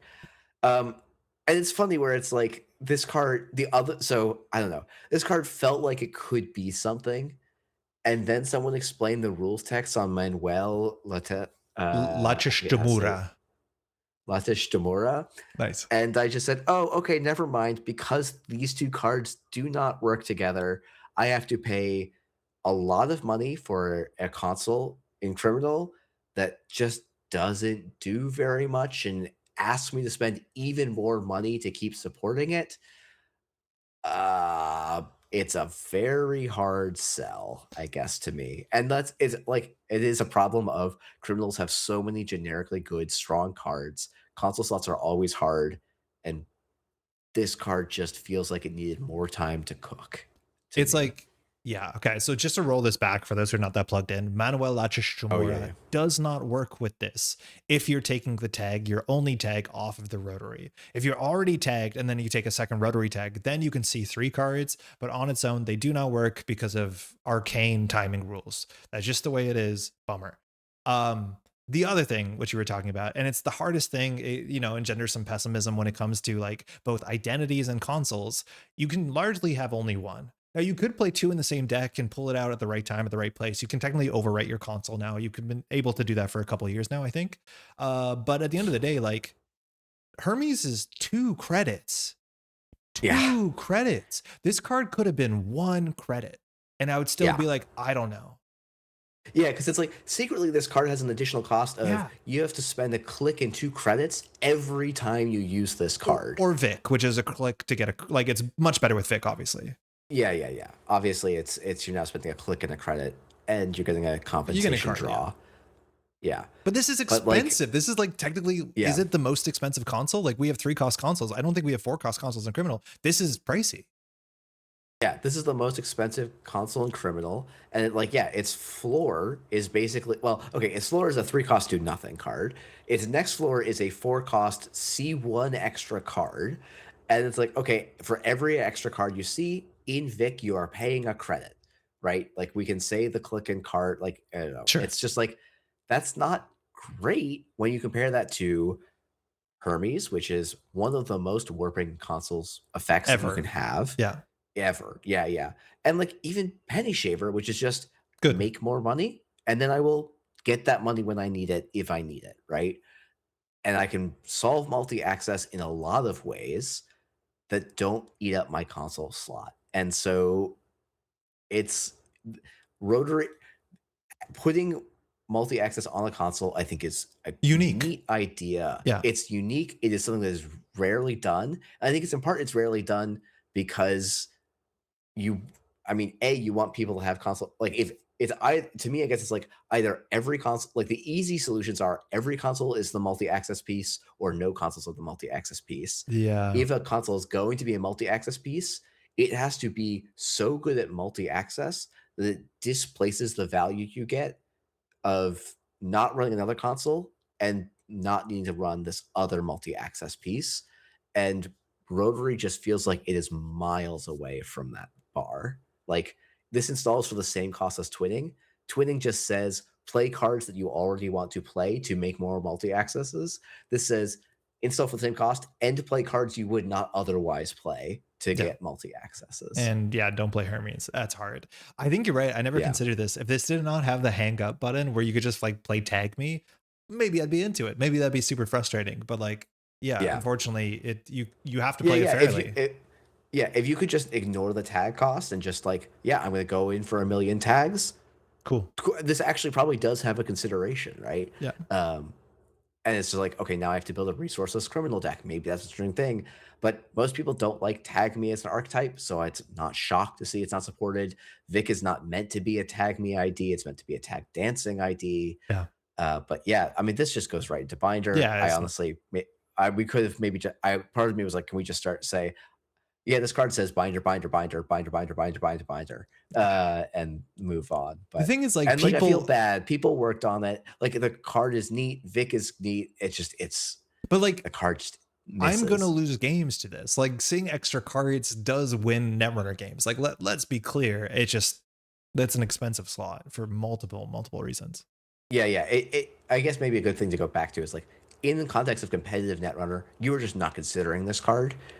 For decks that you build and want to build and build around, it's a totally reasonable card to want to do fun things with. Yeah. And I would encourage people to do so. Cool. Feels like detente. Feels like detente again. This is Baker. It's a unique. No, sorry, it's not unique. It's a program. It's unique by what it does. It says once per turn, spend a click to run archives. And when you would approach archives after passing all ice, you may pay a stealth credit to instead change that attack server for all intents and purposes to HQ or R&D, and then you approach that server. So it does make the successful run on that server, let alone you can touch cards on that server, you can touch upgrades. It just does the thing that you think it does. Time for a key change. 3, what's it called? I was gonna say experience. 3 influence. So this is like something you have to consider to splash into your other, stealth decks. And it's a reasonable payoff. We did lose Sneak Door Beta to one of the last rotations, which was the criminal like run archives, put pressure on HQ. This is wider than that in a really interesting way. It's not 2MU, but it's also only once per turn. This, to me, from a distance, looked like the best stealth payoff we have in standard. I'm not sure if that's the case. After Image is probably still it, but I haven't seen a lot of this card, and I'm not sure if I'm going to be. What do you think about this? Yeah, I mean, I think I agree that this is the best non-breaker. I mean, this is By definitely a the best mile. non-breaker payoff. Yeah, Like for sure. by a significant distance, right? The multi-access that exists for stealth is really bad. Yeah. So yeah, I think it's interesting that like Criminal has the two best stealth payoff cards. Yep. So it feels like, it is a funny thing where it's like DreamNet, I think, is just so good that there's not a reason to explore stealth and criminal right now, right? You can just play Reg Vic, and that power ceiling is so high that the stealth is not clearing that burden with Baker as the payoff, right? But I think there's a world where like it could actually be a pretty meaningful payoff. I think one challenge with Baker is it's not kind of synergized with any run events, and No. our like hardware install, like our multi-access like installed pieces often require their own click effects, so they don't combo particularly well. Like we're not in a world with like a medium, an R&D interface, an HQ interface where you could like install hard pieces that would synergize with any run. No, but So you have Baker, Twinning and Docklands and Wake. okay, yeah, I guess. I mean, so Twinning, absolutely. Yeah. Docklands, It's kind okay. of. Yeah, Wake is whatever. not a thing you particularly want to like. I would never think about Baker and Wake as having a synergy because Wake asks the question of run a bunch of times, and Baker says I can run once. Yeah, but then the deck is So called Waker, and then the write-up writes itself. It's sick. or Wake and Bake. Oh, that's But better. Yeah, sure. yeah, yeah. So whenever someone gets deck of the week when we're in the quiet part of the competitive season, they gotta credit me for Credits. that title. Yeah. I'm definitely the first person to make that joke. Maybe. So. This is why we do things usually Um, in the first week. So Um, hear me out. If this yeah. card got printed and it didn't say the word stealth on it, I think people would say sky is falling. Oh yeah, yeah, yeah. Without the stealth requirement, like I think this card is cracked. But like it With shouldn't be stealth, that hard to generate stealth credits.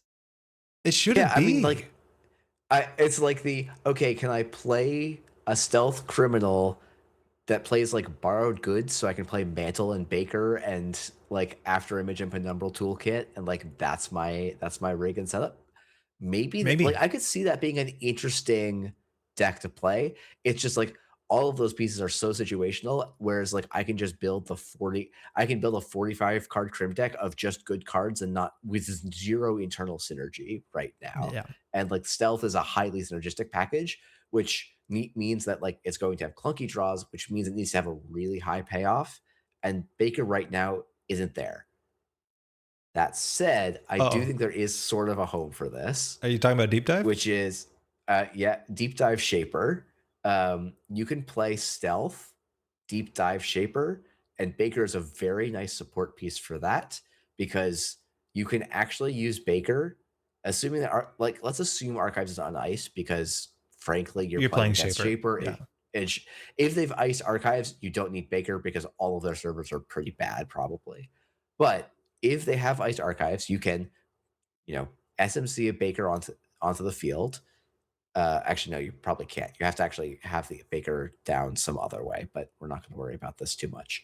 Uh, you Baker use Baker to make a successful run on R&D, then you simulchip flicker it, use it again to make the run on HQ, run archives, and you got the deep dive by spending 2 stealth credits, having a Baker on your board, and not having to deal with any ice.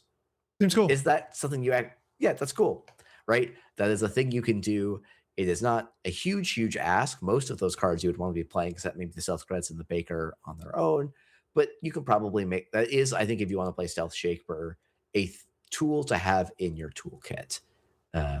What So I've found from playing just like more reg, not deep dive, stealth shaper is like this card was really expensive to pull because like SM seeing this out for 5 just never felt correct because obviously it's not. yeah, If you wanted to pull out a pressure piece, like you're probably going to pull out Compilation. I do want to say, and we'll talk about Hiram in a second, like a lot of times you do actually know that there's agendas in HQ and you just can't get them. And for that reason, it feels like you're actually better off not making singles on HQ through archives. But once again, for the 17th time this video, grab Compilation and send it, right? Like it's yeah, not perfect. yeah. I boy, now I'm like, is compilation going to end up on a ban list? Because it's so It's so messed centralizing up. to how Yeah. we're talking about But things, like right? we're at the point in Evernote where compilation kind of feels like pinhole threading. Like it's one of the ways that Yeah, you can print messed up stuff is by just having this like grab button, right? yeah, yeah. For better or for worse. I don't know. Anyway, we're talking about Baker here. Yeah. This is a role. Like, I don't think I can not put this card in role player, No, even for though I sure. don't know. Yeah, like it's a role player. It's probably okay. You think it? I would put Nurse Hayne above it in role player. I think you're right. I think Nurse Hayne has obvious guaranteed slots in a certain deck. This does not. I do think it's a very Yeah, powerful effect and it's worth pursuing. But it seems like it's a hard thing to get all that together. yeah. All right. Last criminal card. This one I'll is read one of the. yeah, Yeah, yeah, I'll read please this read. one. Yeah, go for it. I'm excited. I want. So I'm gonna read it so that you get to talk about it first, so I don't Cool. just spend an hour talking about this card. But yeah, this is one cost Undertone Irregulars. This is a resource connection, and it says when your action phase ends, if a piece of ice was res this turn, draw 2 cards or remove 1 tag. If no ice was res this turn, trash this resource. And this is 2 influence out of criminal. Okay. This is one of the first cards previewed in the season. It was one of the first full reads. And let me tell you, this is why I play Netrunner. This is one of the coolest designed cards. It's maybe not the most powerful thing. It asks for, your opponent has to make a decision. Very importantly, for this effect, you can install it after they've rezzed. It does not have to see the res, so they can res a card. You can baz it out, of course, but you can also just install this card. And then I don't know whether you sell it out after they don't res on the second turn, but even if they decide not to res because you have this and they don't want you to draw 4 off of a single 1 cost installable, that has done something. I don't think this finds slots in Reg Crim. I think this is the sort of thing where like Baz plays it because it's a really good Baz install. And if you want to go deeper into it and play like Window of Opportunity to force the bird gang to stay around, it's almost definitely worth a slot. I think this card looks like one of the most fun things you can do. I do worry that there's certain metas where like if you're playing against an ice light strategy, let alone like heaven forbid someone dereses a ping and you can't like play those sort of cards into that matchup. Like your Epiphany matchup is cooked. But I think this is like one of the cards I want to play with the most out of the entire set on the runner side, and I haven't yet. Yeah, this is the card I've probably played with the most, Yeah. I think. Like even though I went and brought Arsenal to an event, I actually brought that Arsenal deck on 0 plays. Nice. Because I had just been playing so much Underdome Irregulars Bass. Like I have just been having so much fun with this card. How good is it? I How have consistent is it? so I would say so like I'm playing it as a 3 of, right? Yeah. Which makes it hard for me to like I would say the first one I play is almost always a 1 cost draw 4. Like Mhm. almost always, which is a really good card, I think, from that perspective. The second and third ones are very swingy in how much value they get. Yeah. Sometimes it's a 1 cost draw 2. Sometimes it's a literally I don't install this card, it's just in my hand. You ever remove a Um, tag? I have removed tags with this. The other thing I've done is installed 2 of these and drawn 4 in one turn because Cool. it's not unique. I Um, yeah, I do want to say though, very importantly, this draws before you discard down to hand size. If it was the yeah, other way, that's a this good card would point. be massively cracked. It'd be so Yeah, cool. yeah. If this card drew after discard phase, like the class act does, Yeah. I actually think it would just be a staple in Red Yeah, Crim. yeah. Like I Be think it's actually busted. that close in power level. A thing that I've been thinking about is like, okay, if I do this and it clicklessly draws me 4 cards, I've saved 2 influence on playing a Dr. Nuka, and I'm probably like I'm close to even Yeah. or about even on value there. And if I somehow can get 3 reses out of this, like it's actually a 1 cost or a Thrice Hotel at that point, Is fa- which was a criminal staple like for a long time. do you struggle to face check into this? Like say you're playing against Melias, do you struggle to get this online because running is hard? I mean, no, because I play 3x boomerang, right? So it's like I So you sometimes boomerang and with Baz, then install this yeah, after. yeah, boomerang Got with yeah, it's like I mean, often the first like the other thing is like you can face check quite a bit. Like yeah. especially like I've gotten punished by that because for a long time I was also doing this strategy while playing 1x breakers, which like is not a thing anyone is actually doing in crew anymore. Pretty much everyone is playing 5 or 6 total ice break Yep. solutions. Not plus boomerang. Plus, well, for most crims, it's 2 boomerangs, right? Yeah. With Baz, you play 3 because it just works so well with what you want to do. Um, so it's like it's not been like even in Jinteki, I'm just been like, yeah, you know what? These 2 cards in my hand are worth less than the average next 2 cards in my deck, and so I will just face check and make the corpse spend money. And like that's a huge bit of pressure that you have. There was a fun game, like the game where I installed 2 of these. I did misplay, but I had a very nice turn where it's like, oh, I got both Underdome regulars down. Next turn, I was supposed to then transfer a on no res ice on HQ and tell the corp like, do you want me to draw 4 cards or do you want me to land this transfer? Neither Sick. choice is good for you. Yeah. And honestly, the answer is probably even if you res, I have enough money for you to boomerang at least one of your ice. So you're in a really tough spot then. So like this is this card cracked? No. Is it like potentially quite good in Baz? Yes. It's to the point where like I am playing 2 windows and it felt unironically fine with it. I think Um, this is why you play Baz. Like I think yeah, playing Baz before was like, I mean, if I have to, it seems interesting, but like probably not as consistent or as even interesting as Red Crim. Now it's like, damn, I want yeah, to play Baz just to like feel yeah. this. Yeah, and I think it's like this card also does push you into more and more of the D-Res package. Yeah. And like it's a really good payoff for running more D-Res. The biggest question then just becomes how do you handle the asset matchup? And that's really the continuing question for that deck, I Do you think. have an But answer? uh I mean, it's kind of just criminal value pile and maybe Penny Shaver instead of Hermes. I could But see that. Hermes is so good. But yeah. Yeah, Penny Shaver's still good at Baz. This isn't like I honestly see this as an enabler for Baz. Hmm. Yeah, I think that's true. I think it's like, yeah, without this card, you don't really consider Baz. With this card, you can consider Baz and the D-Res kind of archetype. And that's Criminal. So this is our only archetype enabler so far. And Criminal has landed not that differently than Anarch, as it seems, where a lot of the cards skew to the bottom, as much as like reg-based Crim. Like, if you look at the regular reg Crim that is doing well at tournaments right now, it's playing one of these cards and it's DreamNet. Like, Yeah. oops. But like, it's still good Netrunner. I don't know. I feel like we're stuck in this loop, unfortunately. But Yeah. it's still been good. Yeah. I mean, it's like, it is a reminder that like good Netrunner, like, for a long time I was like, man, I'm tired of just Reg Crim and Reg Anarch being the thing that you always play. It's like, after having played them more, it's like part of the reason is because they're just really good. They make for consistently enjoyable games. And Yeah. like, yeah, these cards are not making it into the first 45 of most existing criminal decks, but criminal is still good. Criminal is still fun. And I don't think of this distribution as a condemnation of NSG criminal even design philosophy. I actually think these cards are designed, maybe with the exception of Rotary, with like a good view towards what Crim can be or Yeah. could like it like isn't, but like would be interesting to try without, but also recognizing like Crim's in a good spot competitively. And so like printing really good cards that would displace some of the other strongest 45 cards that you could put was maybe not the goal. Yeah. So, Yeah, I hear that. Yeah, I do like a lot of the designs of these, that's for sure, which is cool.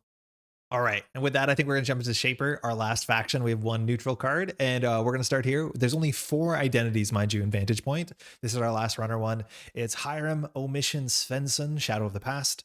Our natural here says, whenever you install or trash a piece of hardware from any location, which is really fun text, you can look at the top card of R&D. In fact, you have to. 4515, pretty regular. We have some weird Hiram cards in the set because Hiram seems to also be like stealth based, not only in terms of some of the hardware we got, but the flavor here about like using, antiquated technology is a way to be off the grid. That's like a really cool flavor angle that I do appreciate. I guess I'll start. Hiram was like the identity I was the most excited for in the upcoming set because this whole idea of like control and looking at the top of the deck and playing hardware just reminded me so quickly of like both playing Sunny but also playing Geist, where you had like spy cameras, which were cards that give you that sort of ability to camp the top of the deck while also like setting up and getting some value. It just felt like kind of felt perfectly as a combination of like Shaper and Criminal all at once. Um, I played a bit of Hiram, and so far I've been not whelmed. I've been underwhelmed even. I think there's some weird issues. And I guess it's worth saying that this set was very, very different than all other sets we've seen in a long time, where it's like very easy to pick up, say, Borealis. I think Borealis was the biggest part of this, where you could pick up Borealis and just shuffle all the Anarch cards together. And it turns out he had a really good Anarch Sabotage deck. This set is like kind of the opposite. If you pick up all the Shaper cards and put them in the same deck, it's nonsense. they have It's like like no coherence. no, Yeah. it's like you're playing too many stealth cards. You have like no payoffs. It's not the thing that you want to do. So if you see Hiram and like 2 of the hardware coming, they probably don't all go in the same deck. So it's going to take a while for us to adjust to that. But I've been struggling. Like, let me rewind this.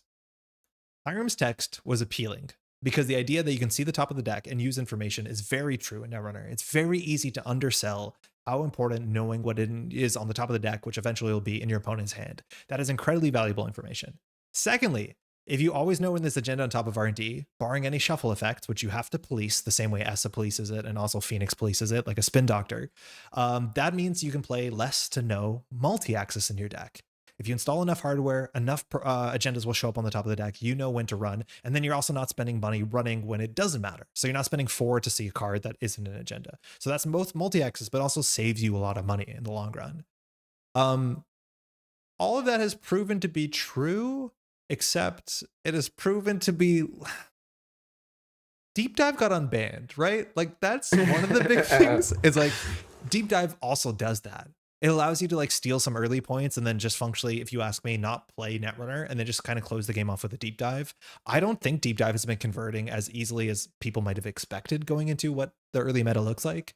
But like then Deep Dive becomes an easy solution that you don't have to worry about like, Devadata drones and like Iru and all that other sort of stuff you're playing. Oh, shout out to Iru as a Vic card. That is genuinely a good Vic card. Yeah. Oh, that's a fair point. Yeah, that we should have mentioned, but I don't know. I've played games where this has been useless. I've played games where this has one, like, I don't know. It feels like this ability is not consistent enough to fire that I feel like I'm sacrificing playing Lat or Maggie, and it doesn't feel like a good trade-off.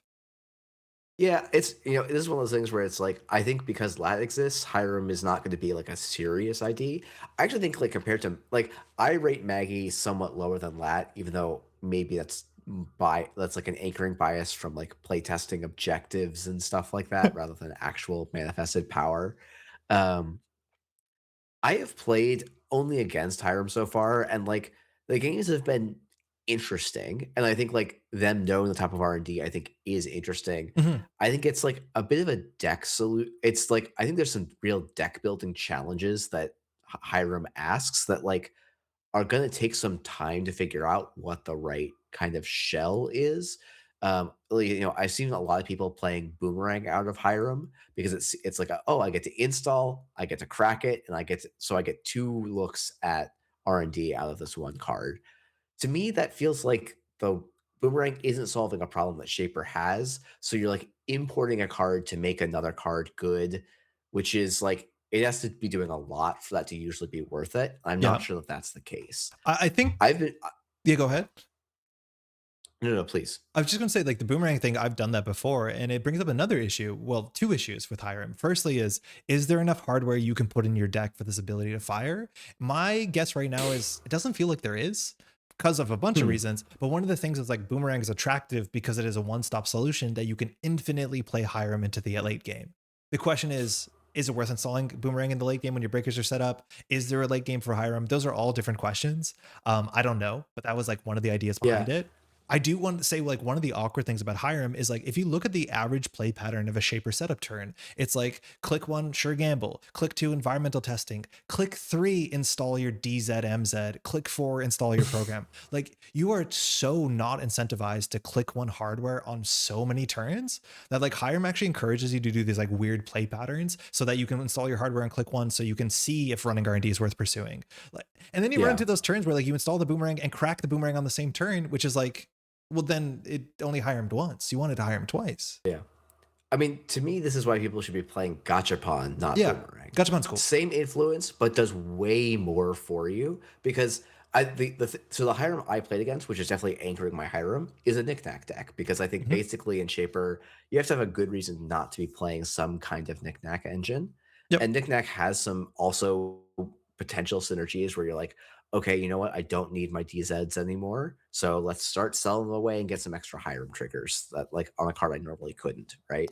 Um, But then the timing, it's and like you like, have to trash the card, but you have to decide where you're running before you can trash the DZ to see if the R&D the top is right. You know what I mean?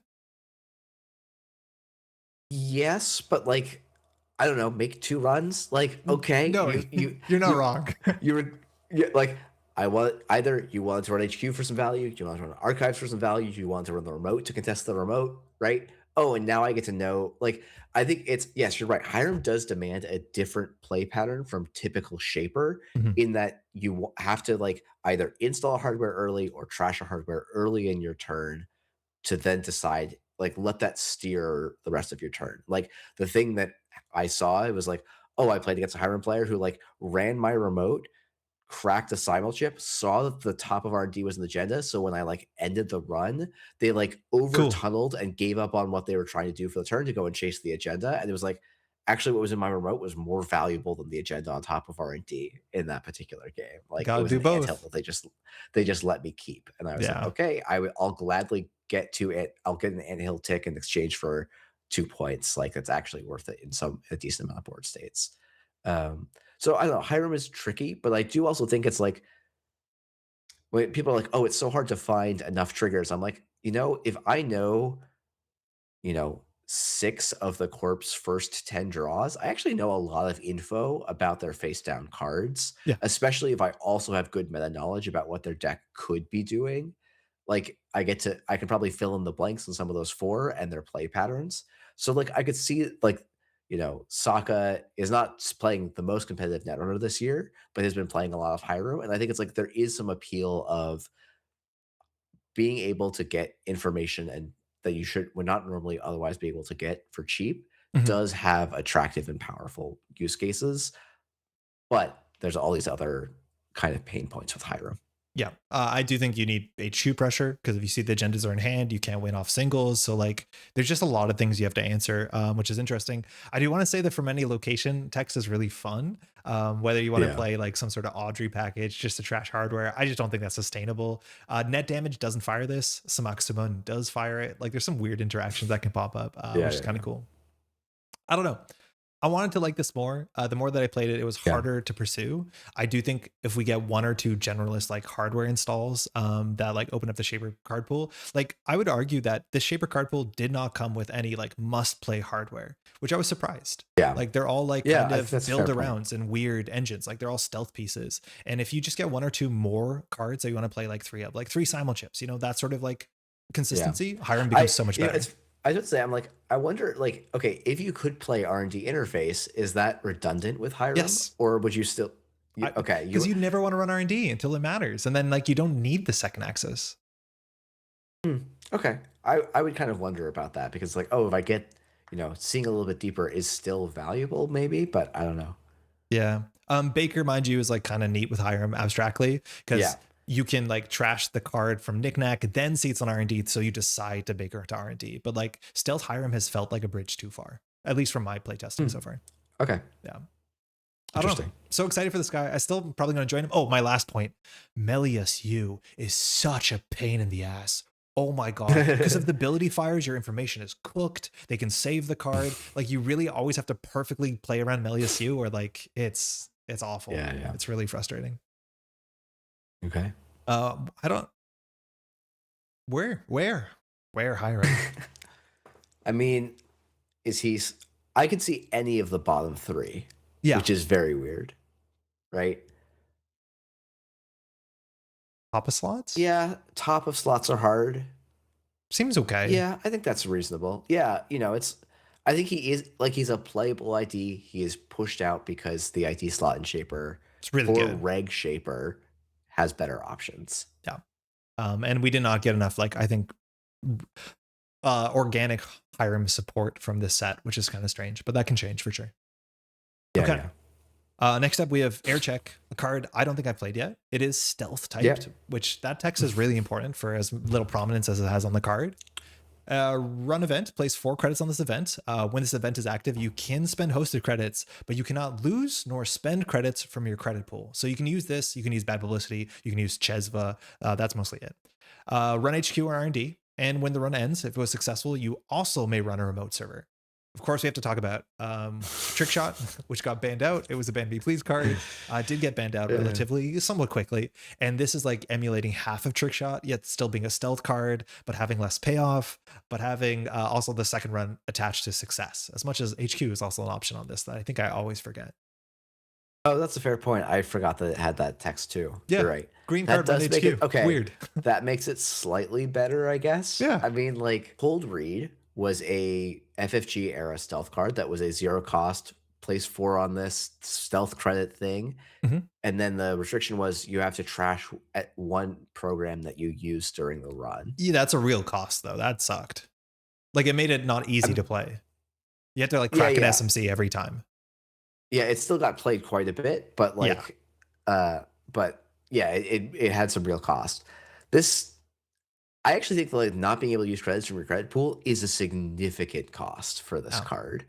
Like you need it's like okay, the bet, I mean, once again, cupulation, right, is probably your best use case for this, because you can at least Uh, deal with cards that way.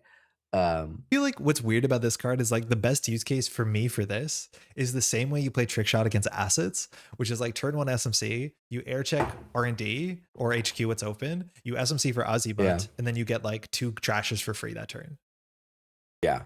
And like that's I guess good that Stealth and Shaper can have that game against assets, but like I actually think this is hard to use against Glacier because you're basically Yeah. never running a full stealth rig. Or if you're spending stealth credits on your non-stealth breakers, you're really losing a lot of value that those have. So unless you're playing a throwback event with Nasir, it's a little bit tricky for me to even imagine in putting air check in a deck. And maybe that's Yeah. me being too close-minded, but, like, the payoffs for air check, like, didn't exist in the card pool before, I feel like, and don't exist from the set either. Yeah. This is like one of the ways to get the most burst credits for Lempades in a single run, but I don't think that's relevant. Yeah. Yeah, I don't know. It's weird. Run events, technically like Shaper events matter for stealth because we have an upcoming hardware. So you just need to play enough events. Like that's technically a point of interaction. But I agree. It's like full stealth rigs don't make sense with this. Well, sorry, full stealth rigs don't exist seemingly. And then part stealth rigs can't function off of this because of the restriction. Is it a criminal card? So you can do Chesva and run HQ and get your penumbral toolkits. Like I have no idea what you're meant to do with this. No clue. Yeah. It's like I don't. This doesn't even feel like to me. This feels like a binder card. I'm not even like, oh man, I could slot it and it'll be like. I just, it's hard for me to think of board states where I'm so excited to draw this card. Yeah, I don't know. What about Arsana? Not worth a slot, huh? No, no. Yeah. Okay. I mean, Um, like, I get technically it's probably okay, but it's like, oh, if I need to like muse in a thing that costs credits, like I'm a little limited. Like if I have to muse in a Ficerum with an air check, like, ugh. And like I every don't want that second run a lot of the time either, like on a different server. this has been played against me now like an amount of times that I actually now know all the text on it. The amount of times someone has hit a white space with this is hilarious because it does have That's text on it. funny. It's like kind of Yeah, yeah, cute. yeah. I just don't think it happens consistently enough for that to be worth anything. Is it here? Like end of binder before rotary? I mean, I I don't know. I feel like that's being too pessimistic on it. It Like I is. might put it at the top of binder, Yeah, but that's cool. That's cool. I could see this more actively than I could see a chain reaction deck because like yeah, maybe you just need some stealth burst setup stuff. yeah, All right, going on. We have another run event. This is beta build. yeah, yeah, I really like the art on this one. You got to see like net yeah, yeah. space DAO, which is really fun. It's Do fun. you want to read this one? Yeah, sure. This is a 3 cost beta build. Is a Shaper run event. Search your stack for one non-virus program. Install it, ignoring all costs.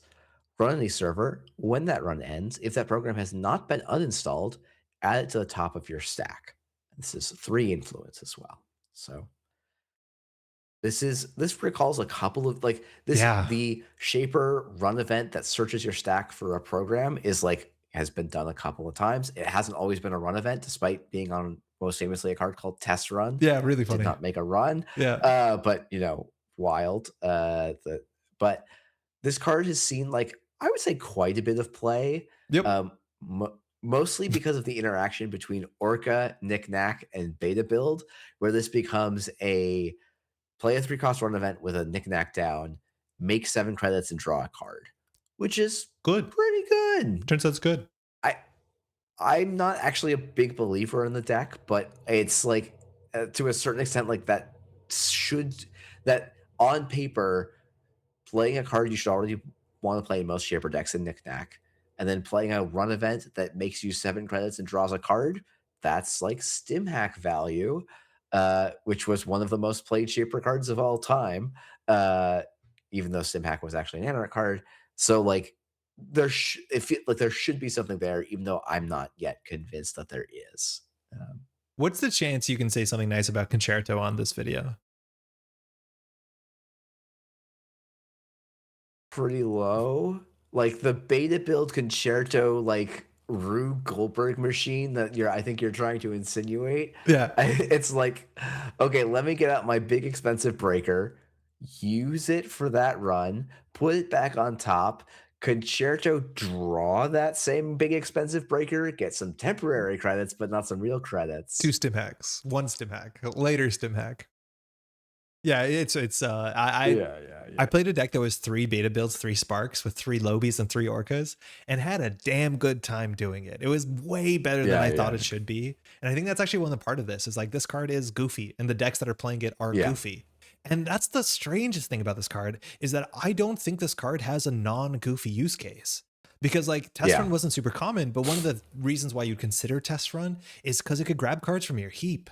This can't. Like this is only your deck and it Yeah. goes back into your deck.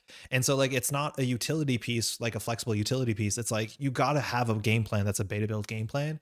And currently there's one beta build game plan and it involves turning Yeah. a giant fish into soup. I know it's not a Yeah. fish. Yeah, yeah. Well, no, it's okay. We're all fish, We're so all fish, yeah. we can wrap back around. Yeah. Yeah. So like, and I think it's like, oh yeah, you have the beta builds that are just playing orcas for the economy, and then you have the beta build spark decks that are saying, I'm going to both beta build for economy and to set up my sparks, which I think like I it I was not the biggest like I didn't enjoy the spark kit play style, but Me like neither. it was like the game I could still have interesting games against Spark Hit, and like it was a popular deck, and I think it's like good to have these goofier alternate ways to interact with Netrunner. And like Beta Bill is trying to do it in a way that like is powerful and enabling without like just blowing things up. And I think that's actually pretty good. I don't know. I think I heard you say that this art was Yogg. Did you say that at some point? Or I might have said Yogg-like? that or what. Yeah, I think I It's might have said that's Yogg cool. like. I'm into Yeah. that. Yeah. You see the pantograph, the Waldo at the back, but yeah, I kind of see a Yogg in there. That's fun. Yeah. Well, yeah, I mean, it looks like he has a little key with the 2 Yeah, hoops yeah, on I the get it. I end, get so it. it's Yoggish. Yeah. I think this is It's funnily enough, this is an enabler, isn't it? Like yeah, it is. There's a deck that this allows you to play. Whether it's great or not, I don't know. But currently, it's like worth tinkering it. Like I think someone can tune that Yeah. deck to make it a reasonable shaper deck. Yeah, I think there is like I think I would actually be surprised if no one won a district with a beta Yeah, build shaper deck. yeah, it Like, is. It is definitely something that is. There's interaction points that are good. So yeah. cool. All right, we got a stealth card. We have two in a row, I think. Yeah. Methuselah, 4 cost unique hardware console stealth, 1 MU for that whole backpack. And whenever a run begins, you may trash a piece of hardware from your grip that does technically fire Hiram to place 2 credits on this hardware. You can only spend those credits during runs. Limit 1 console per player for 2 influence. You could put 3 copies wherever you want.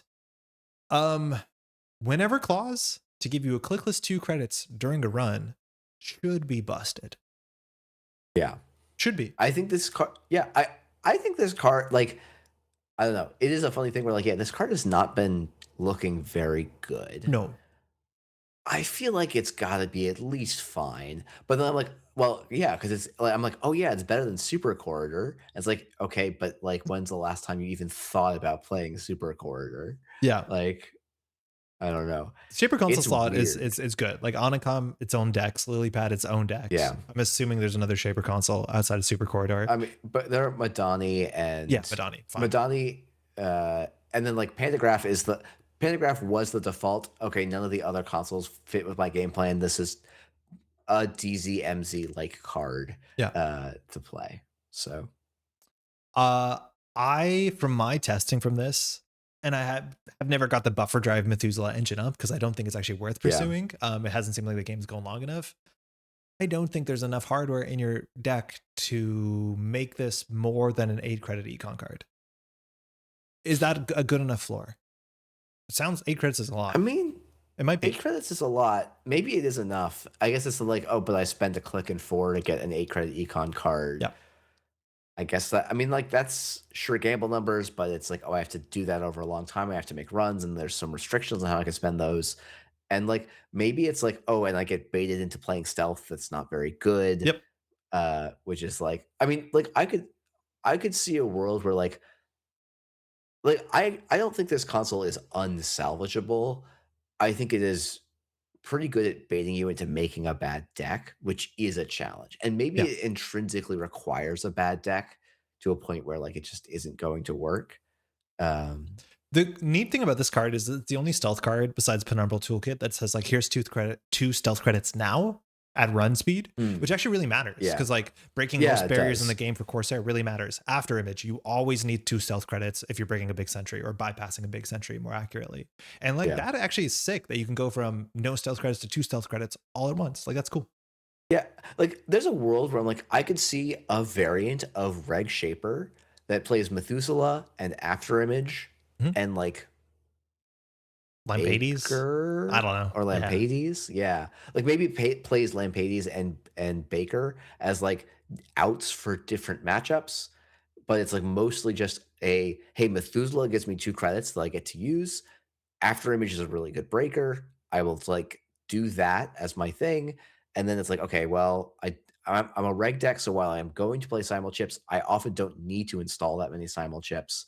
I'll maybe have D. It's like, well, but I probably don't need DCMZs then. So why am I putting them in my list? Like, there is Yeah. this thing of like, it feels like there's a missing like 2 to 3 cards that are hardware that Yep. you want to run in Shaper intrinsically that this card asks you to have in your deck that just don't exist in the card pool. I think that's the higher end problem is like you just don't have enough hardware that you're not only wanting to put in your deck, but also okay discarding. That's a cool thing about the 3 copies of Methuselah, which you definitely play because 2 and 3 can be sold to this.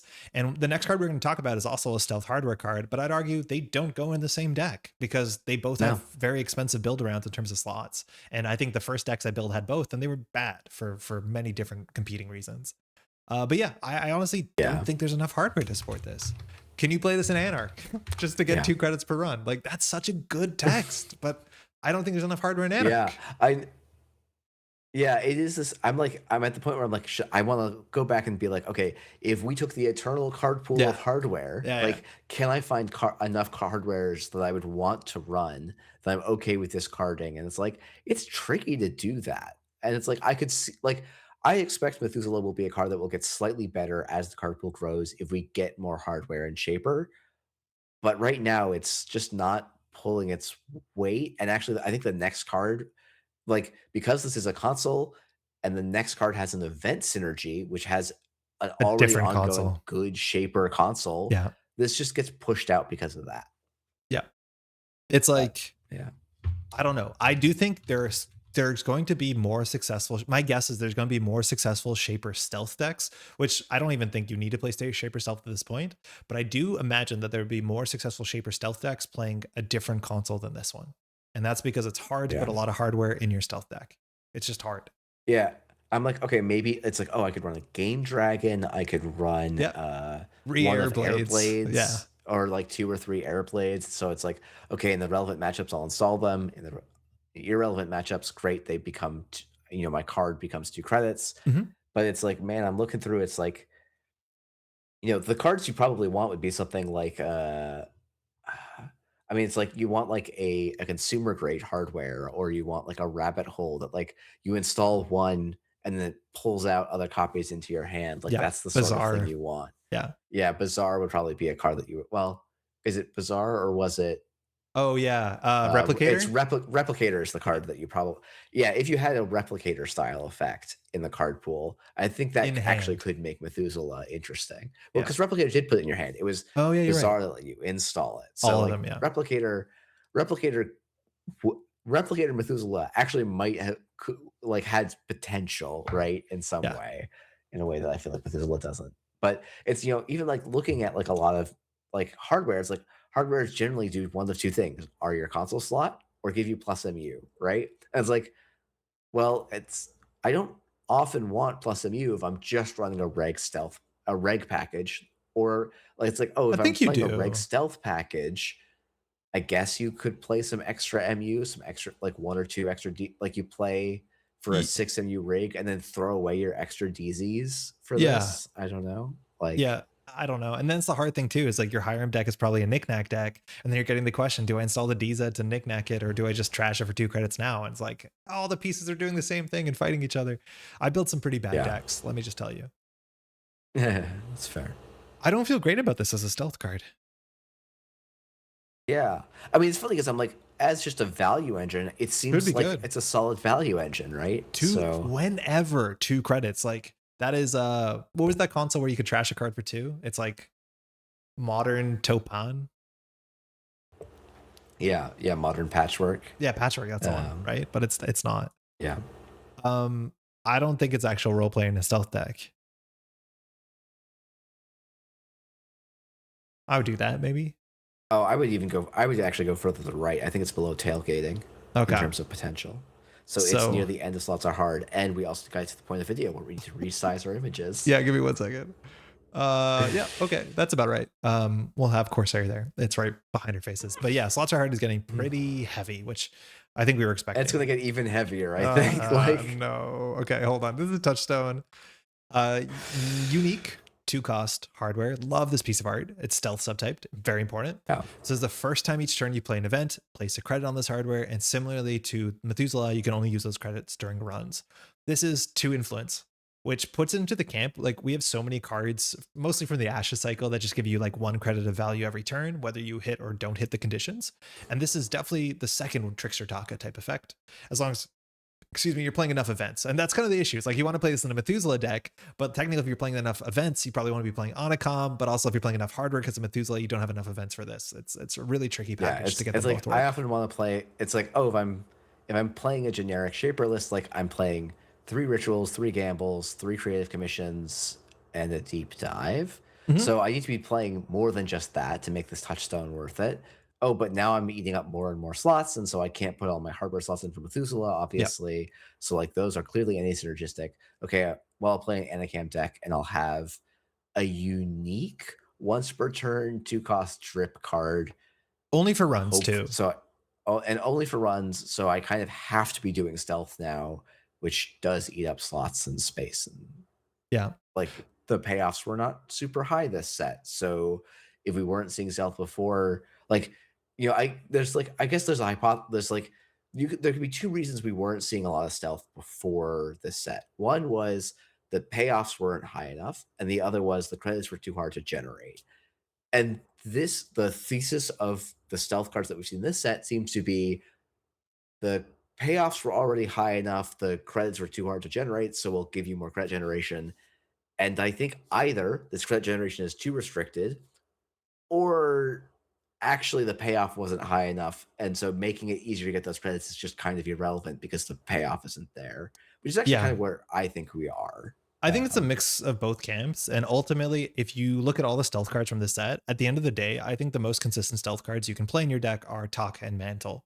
And if I'm not mistaken, top 16 at Worlds last year, just last year, there were stealth anarchs. Like that That's true. mantle charging twinning is an interaction that's stronger than almost all the stealth payoff cards. And Yeah. you can play And after image. images is Yeah. yeah, and after image is great. So yeah. And ultimately, this just kind of feels like it falls into that sort of soup, but it's not as consistent as Mantle, as much as Mantle also has limitations. And Taka is still just Taka and Anarch. You don't have to spend the 3 in influence on it. I don't know. This just feels like a prepaid voice pad. And compared to the Mystic Miami and compared to even the Ghost Tongue you can play in like very event heavy shaper, this might not be worth a slot. You have to be playing stealth, I think, for this to be worth a slot. Prepaid voice pad, it's like very easy to like be like, oh man, this card was so good. Like people like said, oh, this card is so good everywhere. Like, no, it was actually Kate made prepaid voice pad playable, basically, and then like also a very different pace of play, and honestly, even a different understanding of play made prepaid voice pad, I think, solid. Yeah. And touchstone being unique, so your second and third ones are dead Bad. draws, Yeah. is so bad. Yeah.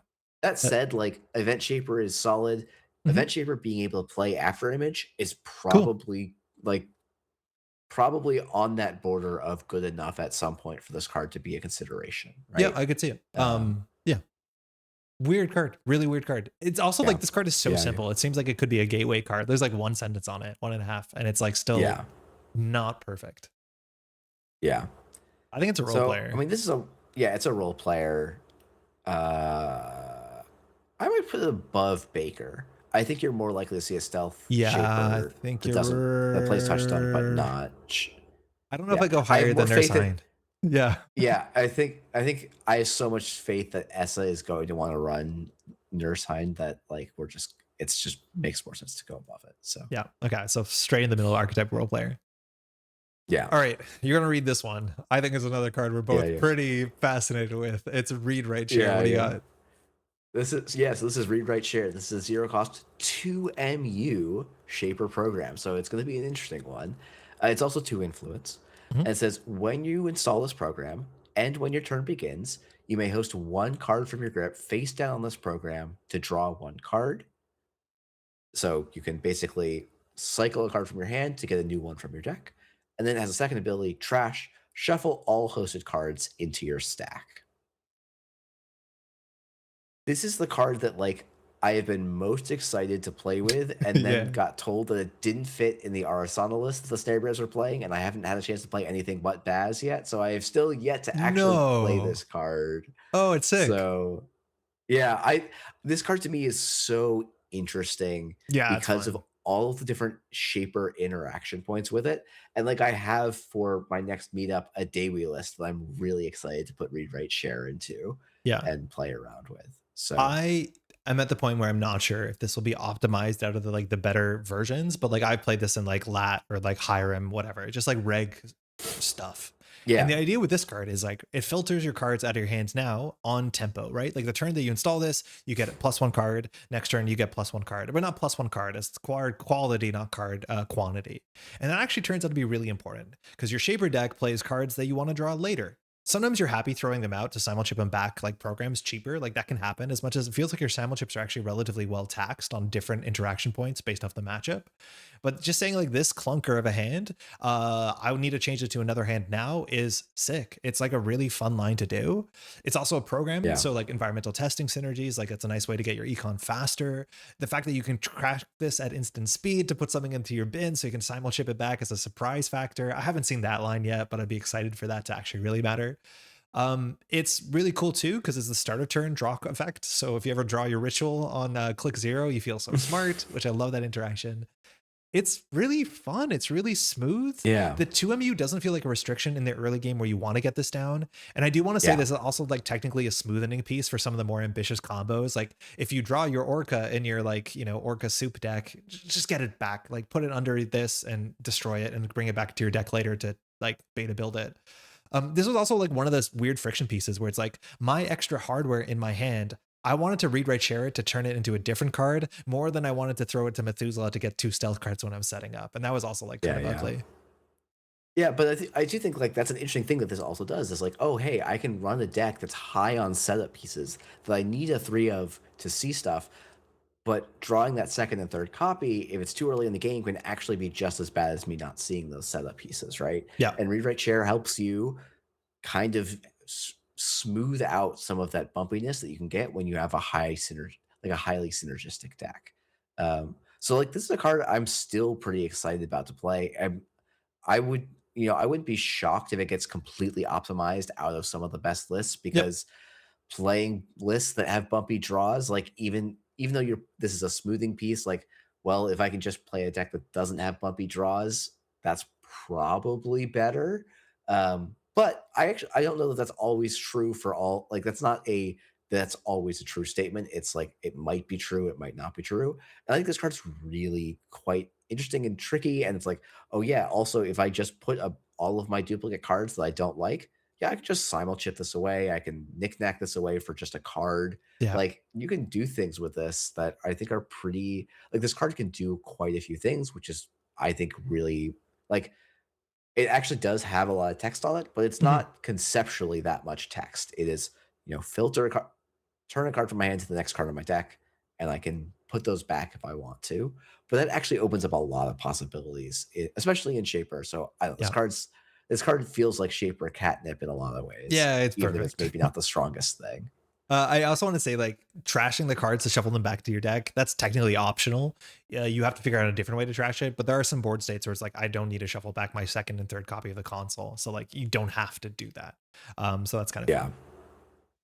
I like this card. I enjoyed it. I thought it was really yeah, fun. Every time that I had one of this in my deck, it did filter the full 4 cards, and 1 click for 4 card draw is not bad as much as it is slow yeah, compared to yeah, like ritual and stuff like that. yeah. I don't know I how to put get this. to me this probably puts It's a role like player. you know yeah, I think it's a role play. Like, I think it's like considering how harsh we've been with like slots are hard in this. Like, I actually think this has a real place in deck lists. I think it goes about in the middle Uh, there. okay, Did you think it would go sure, that's lower? higher.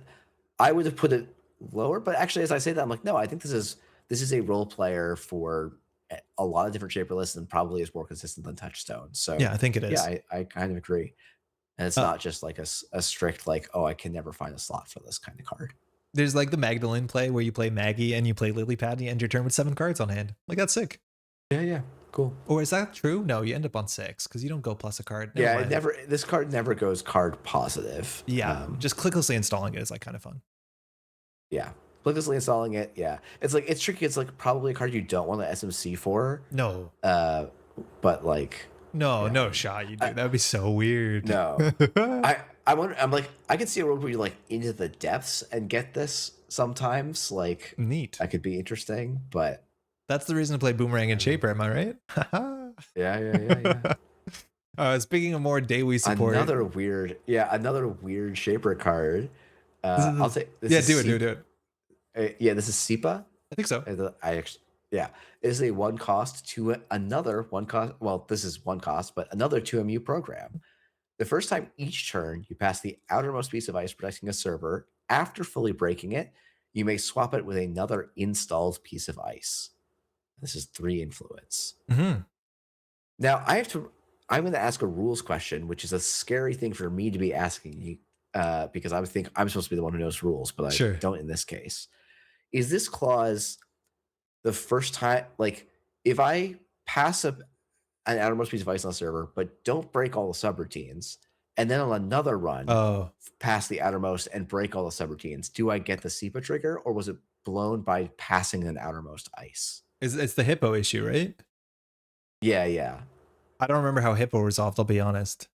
All right. So after looking for some rules, we apparently can't find a clear answer to this question. We don't know So how the card works.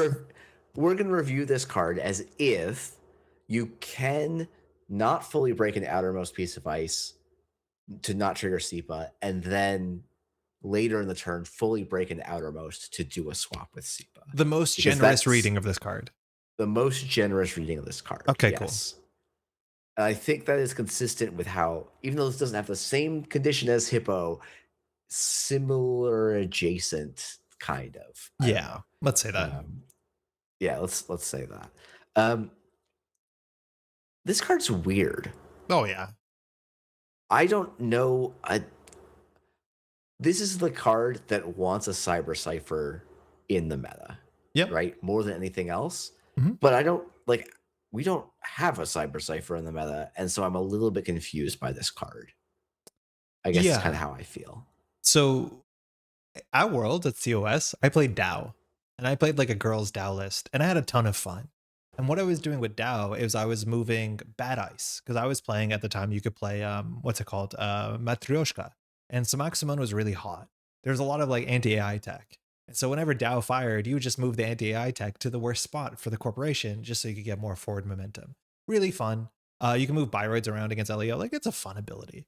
Uh, that being said, at this point, it feels like the tech is slightly less targeted, and I'm not like having payoffs that are super consistent run based. Like, hmm, I think I derailed myself a bit, but like the idea is like with Cyber Cipher, you want to set up a server that you can capitalize on. Like, say that your best breaker is Buzzsaw, so you put all the code gates on R&D, so Conduit can close the game, or you can Stargate every turn, whatever you can imagine.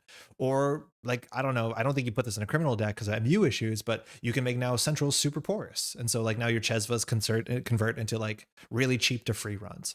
Or you could, in theory, camp the remote server. I think one of the more like obvious play interactions with this is like gross stuff where you slide around Peach Champs and like you get value to build your own kind of like spree ability, or like you can get a Peach Champ twice in the same deep dive turn. Like stuff like that might matter. That just feels like a very slots heavy thing.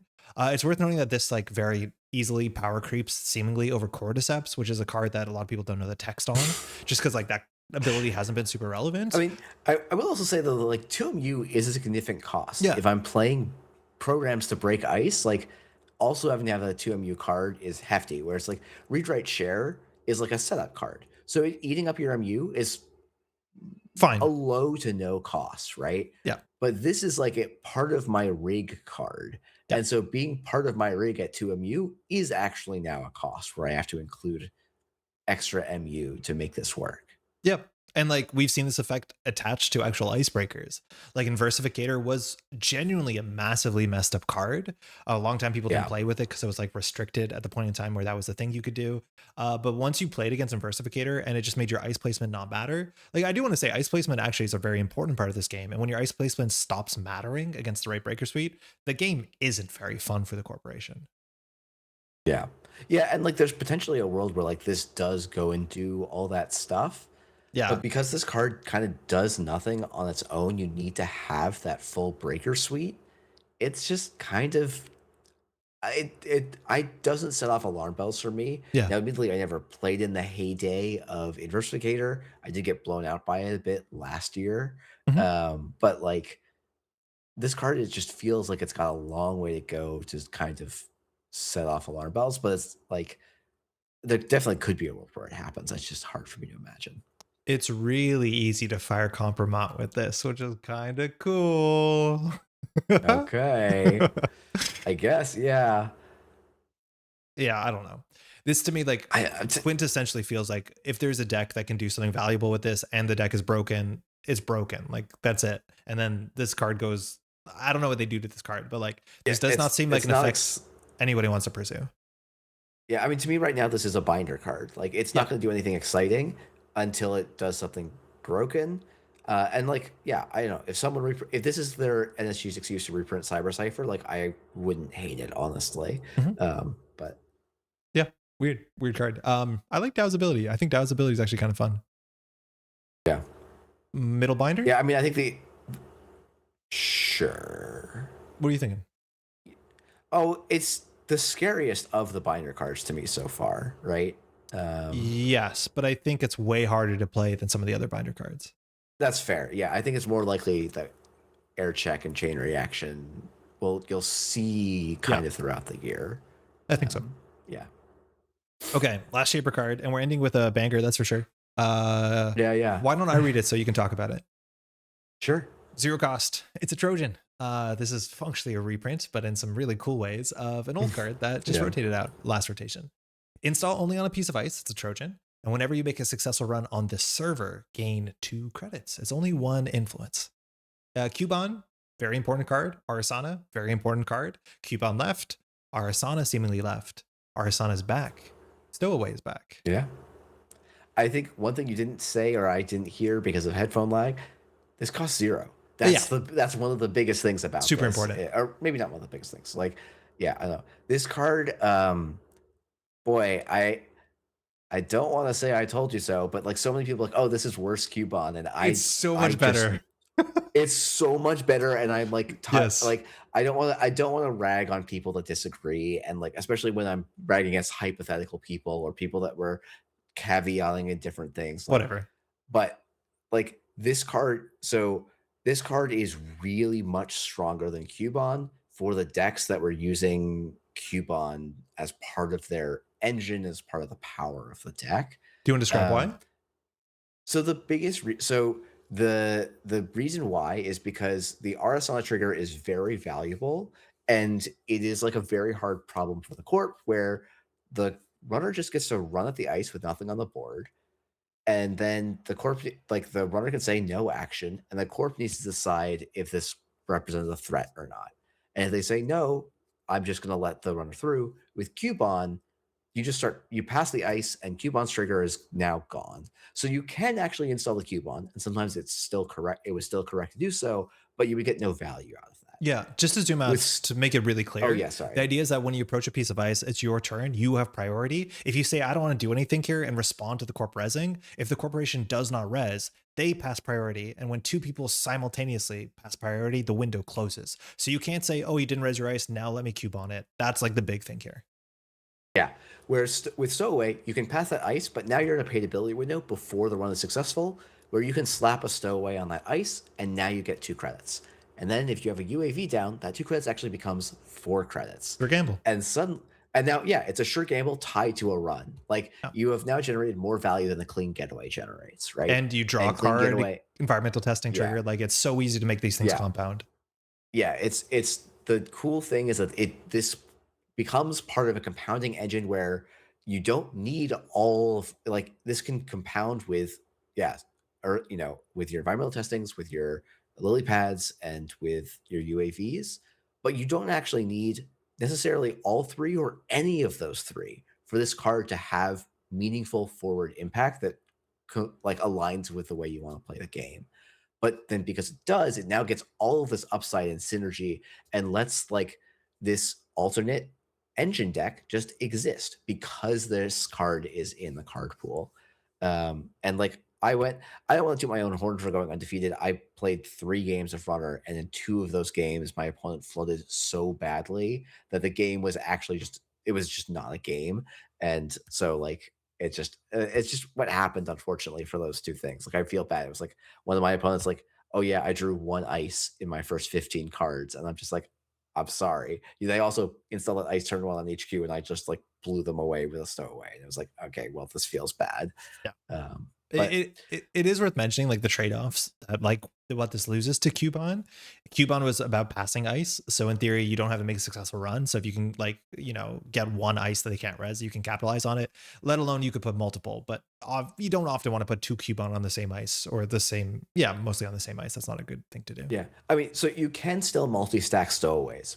Like, I go through the first Oh yeah, ice you and use can. the yeah, but the use case of Cubone, like, the thing that, like there are other things that Cubone does technically better than stowaway. Yeah. The big one that I think is a valid, like, this is where it's weaker, is you could use the Cubone credits to pay for the second Yeah. ice down the server. Yeah. To keep Now, I going. think in practice, that ends up not being as big of a problem, especially compared to the trade-off of, oh, now I get to run on an ice, and if the corp doesn't respond, I actually get 2 credits there. So I have a 0 cost super desperado. Uh, it's like a big deal, even if it's just for that 1 click. Um, and like that is, you know, the difference between I run at the ice, the corp says, you know what, it's not worth resing, uh, I then put the coupon down, missing the 2 credits, and then I run back and they say, "Okay, well, now it is worth resing," and I get nothing.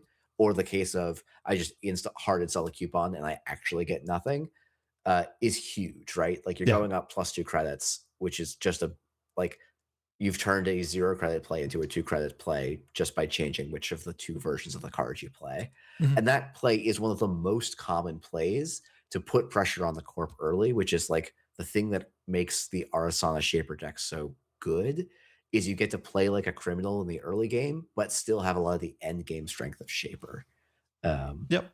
I like which that. just made it like a really fun play style. It also makes it very uniquely Arasana. And I think Arasana was lost that sort of pressure angle for the last little while. So it's fun for that to be back. Yeah. Yeah. So, like, I love this card. I think the Arsana deck that Sam published is very cool. Top of Yeah, I probably enabler? do. I was like, to me, it's like, oh, it probably is a role player, but it's no, it is really an enabler in a way that, like, it's easy to discount, especially because you're not actually even running 3 of it right Yeah. now.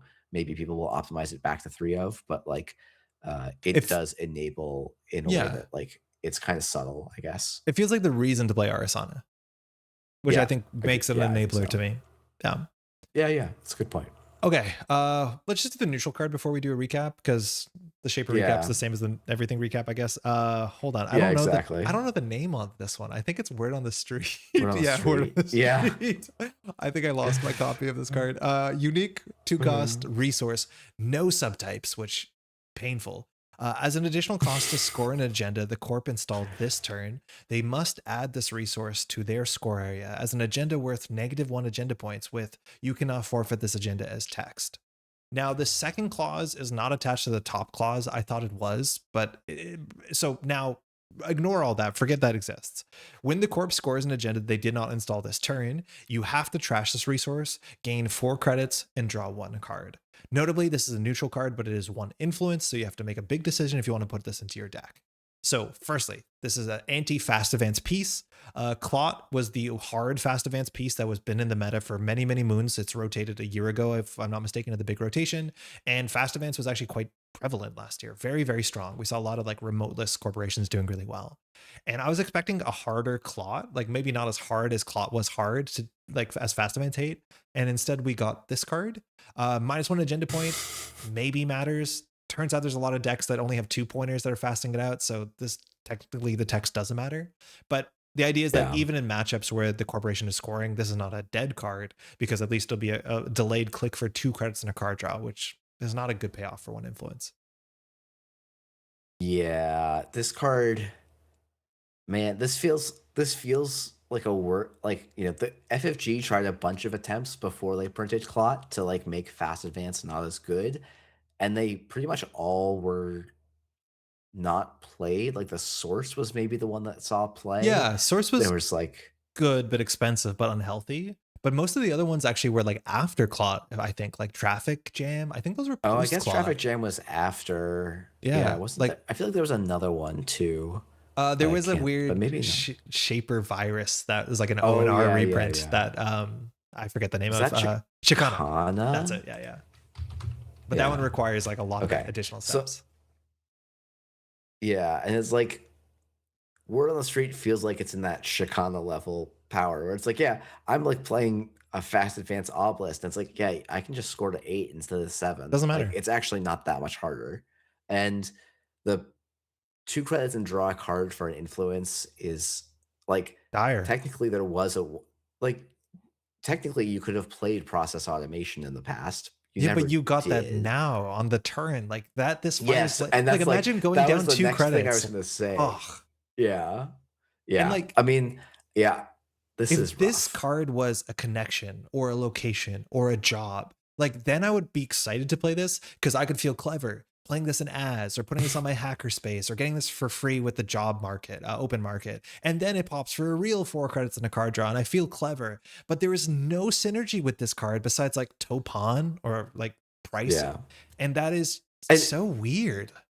you know what's funky here is like, oh, even if I'm in a heavy fast advance meta, like, yeah, I probably want to land more than one of these. Like, just one Yeah, isn't it's always not going to enough. win, but I can't have two of these on the board at the same time. Yeah. So it's just like I dead draw and against. I mean, I'm like, okay, maybe, and it's like, oh, if I'm against like a Leo deck or whatever, like, oh my god, I'm so sad to see this card. It's not It's good. like, yeah. And I so the this card deck, has me very confused. This feels kind of like a whistleblower to me, where it's just yeah. like it doesn't actually it is a card intended for a role, and it doesn't do that role in a way that makes it playable. No, it doesn't. And if this card costs no influence, it still wouldn't be worth playing. Like there's so many Yeah. additional costs attached to this card and it's still bad. And like again, I do want to say the deck that won Worlds is an Epiphany deck that fast advances and the deck only plays 2 pointers. This card doesn't do anything unless you play multiple and they both fire. Like that is impossible. Yeah. It's Yeah. rough. It's really rough. Yeah. This is rough. Yeah. I mean, this is bottom of binder. Yeah. I think this is the worst card Yeah, in the it's not, set. it's like it's not an exciting card to play, and it It's not also doesn't fun. do the job it's printed to do, I think. It's a Like, mess. it's weird. It's odd. Just a mess. When I first read this card, I thought like the top clause was attached to it. Like that text was in the agenda score area, which like made it Yeah, really yeah. strange. It was like, oh, if you want to get rid of this, you have to never advance now. And then the runner Yeah, gets yeah, value. I was like, weird. But yeah, no, it's yeah, even yeah. more straightforward than you think. Yeah, yeah, it's fairly straightforward, but Um, Neat. This looks more like yeah. a pyramid than a lot of times that we do this. Yeah, it sure does. Sure does. And like I want to be very clear, like I do not like the tone where we talk about cards and we get upset about them. Like it's not my favorite way. This is something that we're both Yeah, very excited about. Netrunner right now is really great. A lot of yeah. these cards are I like, actually like yeah, I've been really excited to build and play runners this yes, set. And like to be honest, it's because I like Arasana. Like all three of the non-bait or three of like the Tungsten Tailor, Stowaway, and Underdome Irregulars have all been really exciting for me. And then yes, the archetype role players, I think like Nurse Hana, Read Write Share. I'm not the biggest Vippy fan, but I know a lot of people are. Like, there's good, interesting things in this set, and even a lot of the slots are hard cards. I think are interesting, yeah, but this is not a set of high-powered runner cards, like that's fine. explicitly and just kind of like, But like uh, on top of yeah, that, this is like a set that gets so much better with more support.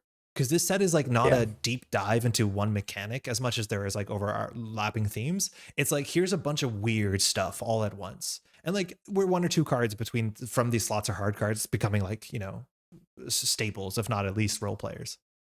yeah, yeah, and it's and, and that's just the set was going to be this odd, weird, this little intermediate product, and it's like to me, I'm like, you know what, giving letting Arasana be a thing, letting Baz be a thing, giving like I think Read Write Share is a real win. Like I think there's a lot of good wins for cards, and then like compromise. Like a lot of these cards in the slots are hard, are interesting, and have the potential to get out of there. Yeah. I think in the future, depending on card pools. Hey, So it's yeah. real quick, do we have to move any of these around? Honestly, nothing standing out to me as like, oh, this definitely needs to move. Maybe Lampades is being a little bit done dirty here. Yeah. Um, Mm, I'm feeling this borrowed good seems too high for me. okay, we could move it down to above Methuselah. Yeah, that seems fine. So it move, yeah, it moves to the middle of slots are hard rather than being near the top. Yeah, that And we seems and fine. tailgating and Do you make a want to dive both move move them. Lampades to the right Yeah, side of it? he's yeah, sure. And Okay, then Methuselah, Sellout, and Corsair all move down to the bottom of slots are hard. cool. Um, Very cool set. And firstly, two things. Yeah. Well, firstly, we'd love always to hear your feedback. A link to this is in the description below. So if you want to make your own tier list, whether it's for startup, which I have no idea what startup is doing right now. Having this be a core part of startup is going to be so weird. But if you want to Yeah, disagree yeah. with us, hit us up in the comments. We love that. Secondly, part two, where we talk about the corp cards. I think you mentioned that that's like a inverse pyramid. Oh my god, the corp set is Yeah, yeah. ridiculous. Yeah, yeah. The corpse side is going to look like one of the identities, where it's an upside down pyramid floating in space, probably. Um, Very cool. so Very excited for yeah. that. So part two should be So coming that soon. that will be over on the Metropole Grids channel. Hopefully very soon after this video comes up. And you should go check that out along with all of the great content that he does over there. So Thank you. Cool. yeah, Um, and yeah, thank you everyone for watching. And also if you haven't checked it out, Safer and I have been doing a podcast called Metro Response. Definitely worth checking out. Measured Response has been sick. It's now in podcast feeds, so you can catch it in a bunch of different Oh yes, places. that's true too. Mhm. Yeah, yeah, you should be able to catch it on all of the mainstream podcast apps now, assuming I got that to work correctly by checking a checkbox. So Super cool. Well, thanks for thank you having me, Jeff. everyone, and yeah, thanks for coming on, Andre, and driving a lot of this show as we do every year. But yeah, thanks and thank you everyone for watching, and we'll see you on the other side, and really look forward to hearing your takes on this stuff. Cheers. Ciao.